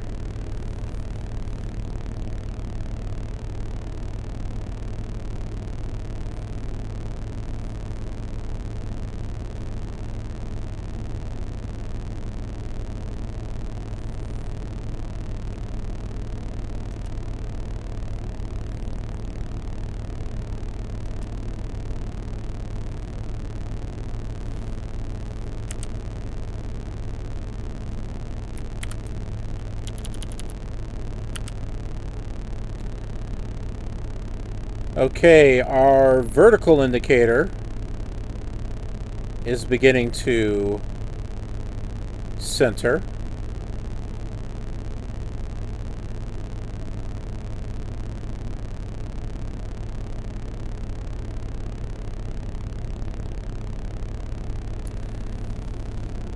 Is it me, or does it look like we're not going to be lined up with that runway?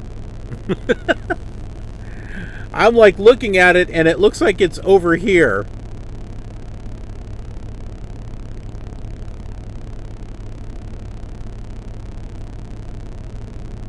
What's that saying? Trust your instruments? I don't know.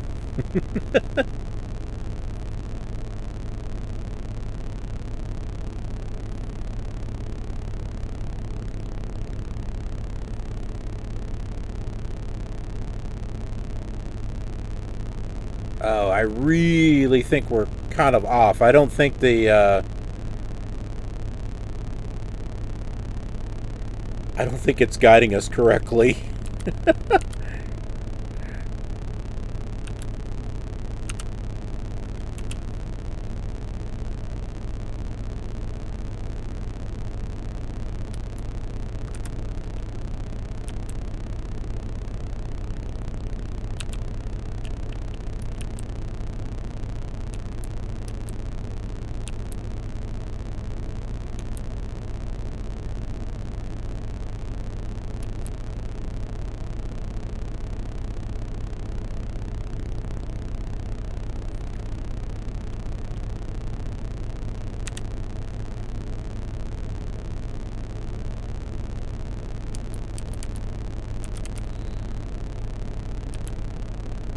I'm going to trust my judgment. I don't think it's giving us the right heading.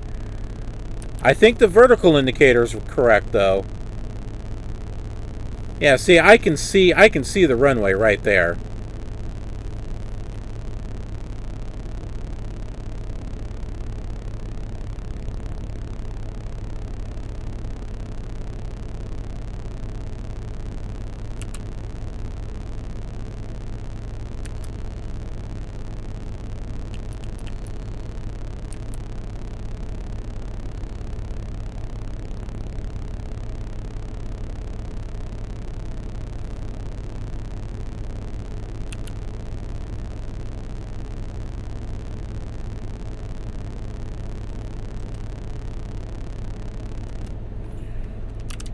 Oh.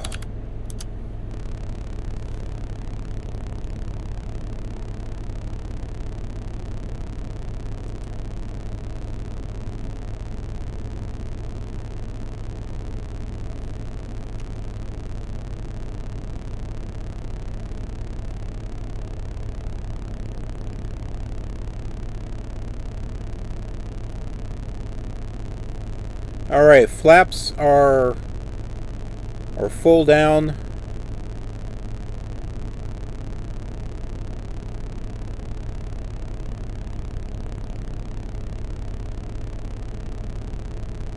The ILS, the heading is not correct.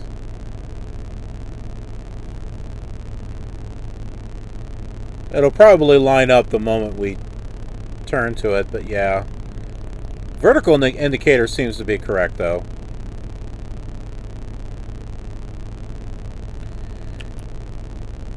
Now this is where the keyboard comes in handy. This is why I turn auto coordination off, so I can use the rudder to make those fine-tune adjustments,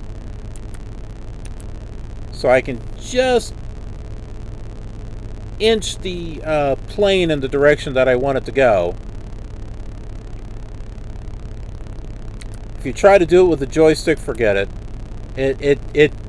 It banks too much, and it's really bad.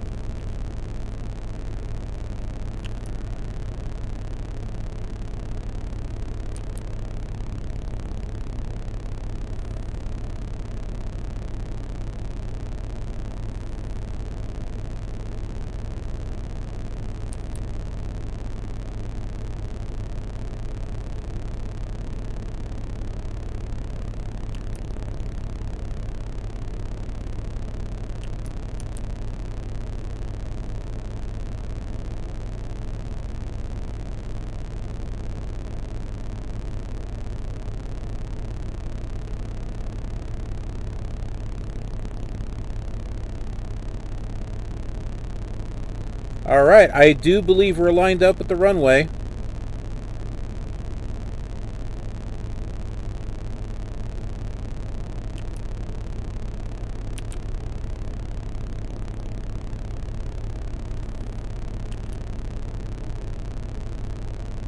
Or we were close to it.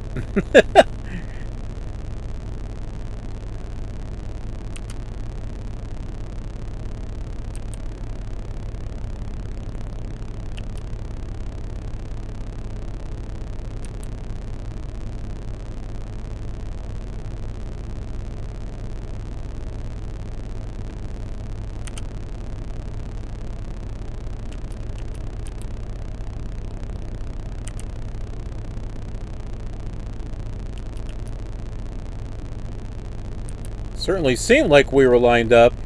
Now we're off at an angle.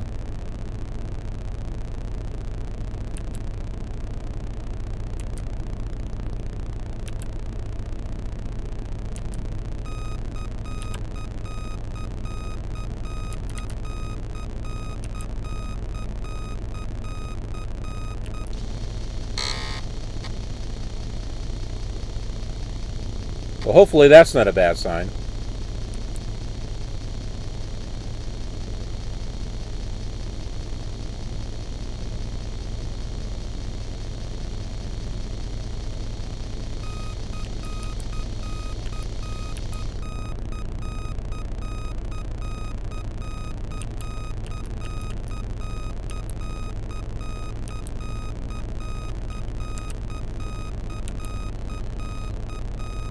Let's try to land on the actual runway.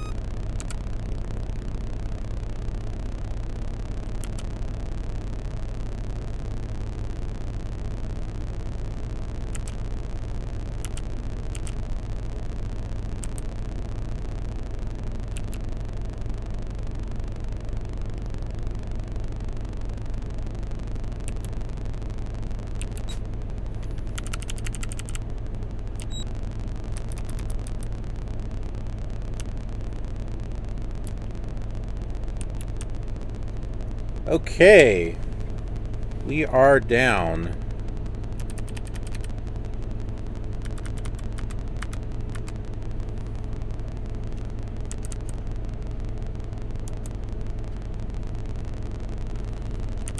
Yeah, this one's got taxiways.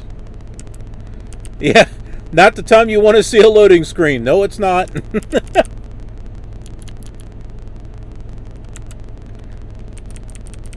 I think there was a time that a loading screen came up one time when I was like lined up, and then it shifted me, and then I was no longer lined up. I'm like, really?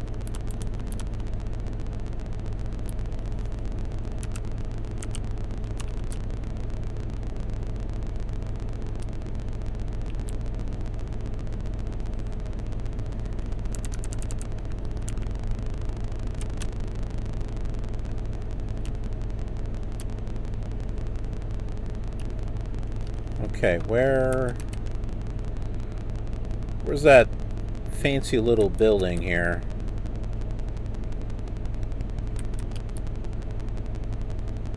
There's that little Aerostar building or whatever it is. We're going to park next to that. I forgot what the name of it was.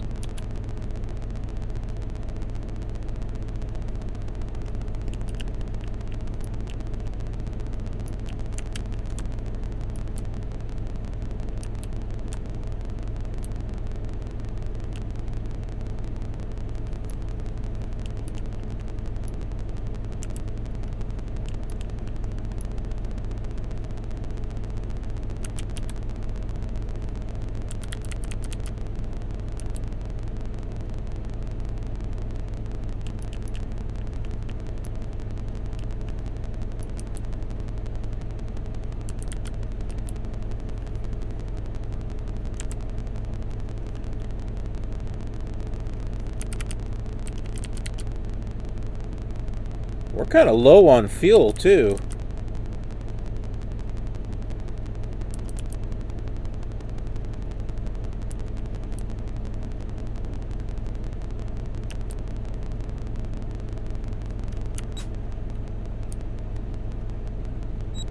The heck?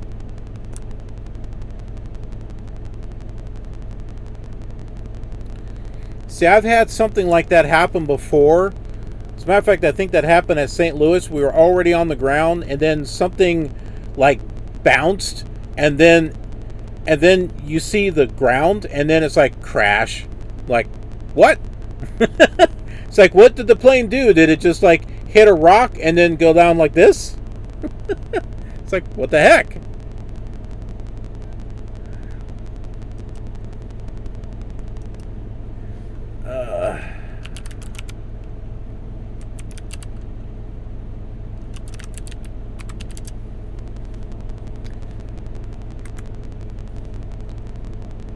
Okay, where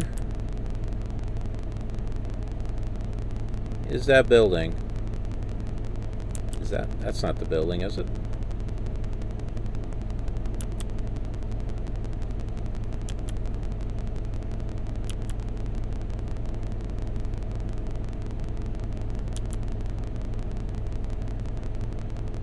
Okay, I think that's a lake or something right there.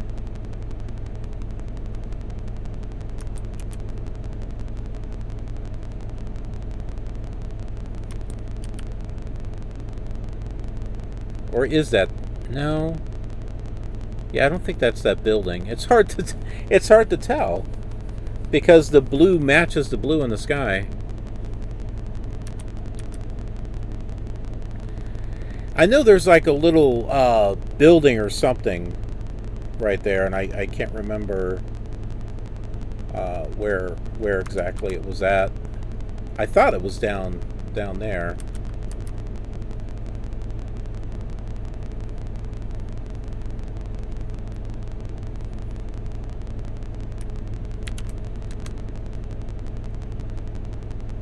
Okay, well now the question is, where's fuel?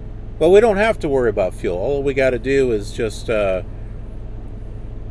we could go to the fuel box, or, because I know there's a fuel box around here somewhere. Where is it? I don't know. I think that is that building. I don't think that's a lake or anything like that. I think the fuel box is like over here on this side.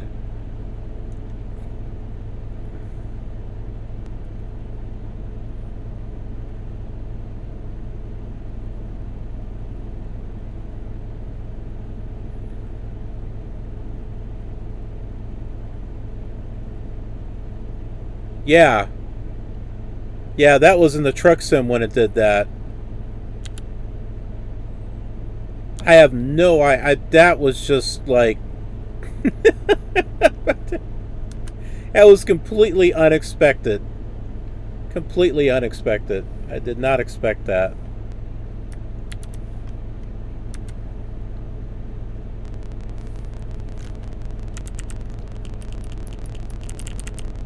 We're going to head over here to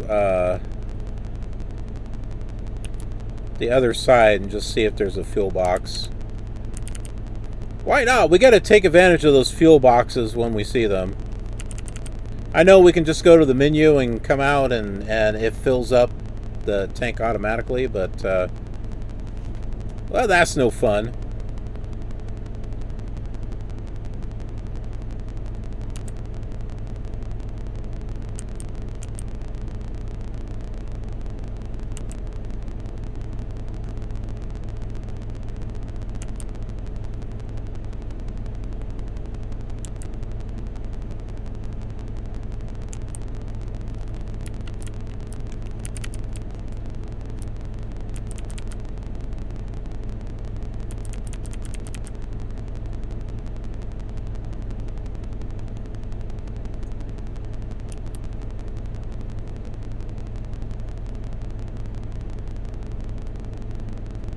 I wonder if this is it right there.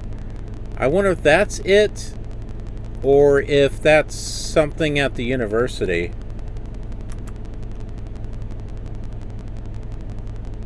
Oh, there it is.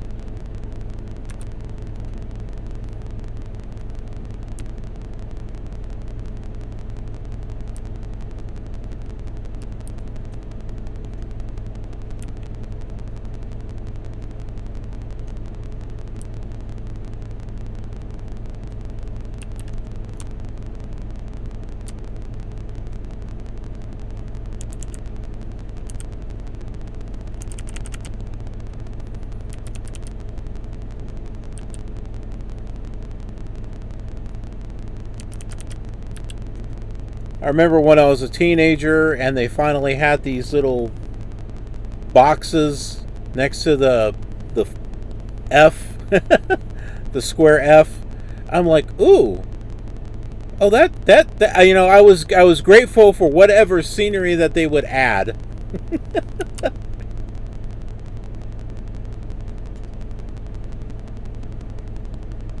Boom. We get ourselves stopped, and look at that. We have a full tank now. That's what I'm talking about. There's nothing more satisfying than stopping on a fuel box and seeing everything get fixed and repaired and your fuel go all the way up. Alright, so that is our flight to Champaign, Urbana, Illinois. Thank you so much for all of you who joined me on the stream, as well as watching later on as far as this turning into a video on YouTube. Really appreciate it. Hope you're enjoying everything. Be sure to go back and watch the other episodes if you haven't already. It's in a playlist. And there are tons of other flight simulation stuff on the channel, so I hope you'll check that out as well. Be sure to, you know, subscribe and click the notification bell and all that stuff, so you get notified. You get to see this stuff. You're not blindsided. You know that there's a new video that's been uploaded to the channel, and there's over 2,000 some videos on the channel. So if you're new or semi-new, or maybe you've been here a while, but maybe you just haven't seen everything, hey, there's a lot of stuff on the channel. Just gotta get out and look. just gotta take a look. I put everything in playlists to make it easy, and there's a lot of playlists. So I don't have a playlist, to organize playlists, but you'll just dig a little bit. Just dig a little bit. There's a whole lot of stuff. Thanks for watching, and I'll see you on the next flight. Have a killer awesome. Have a killer awesome day.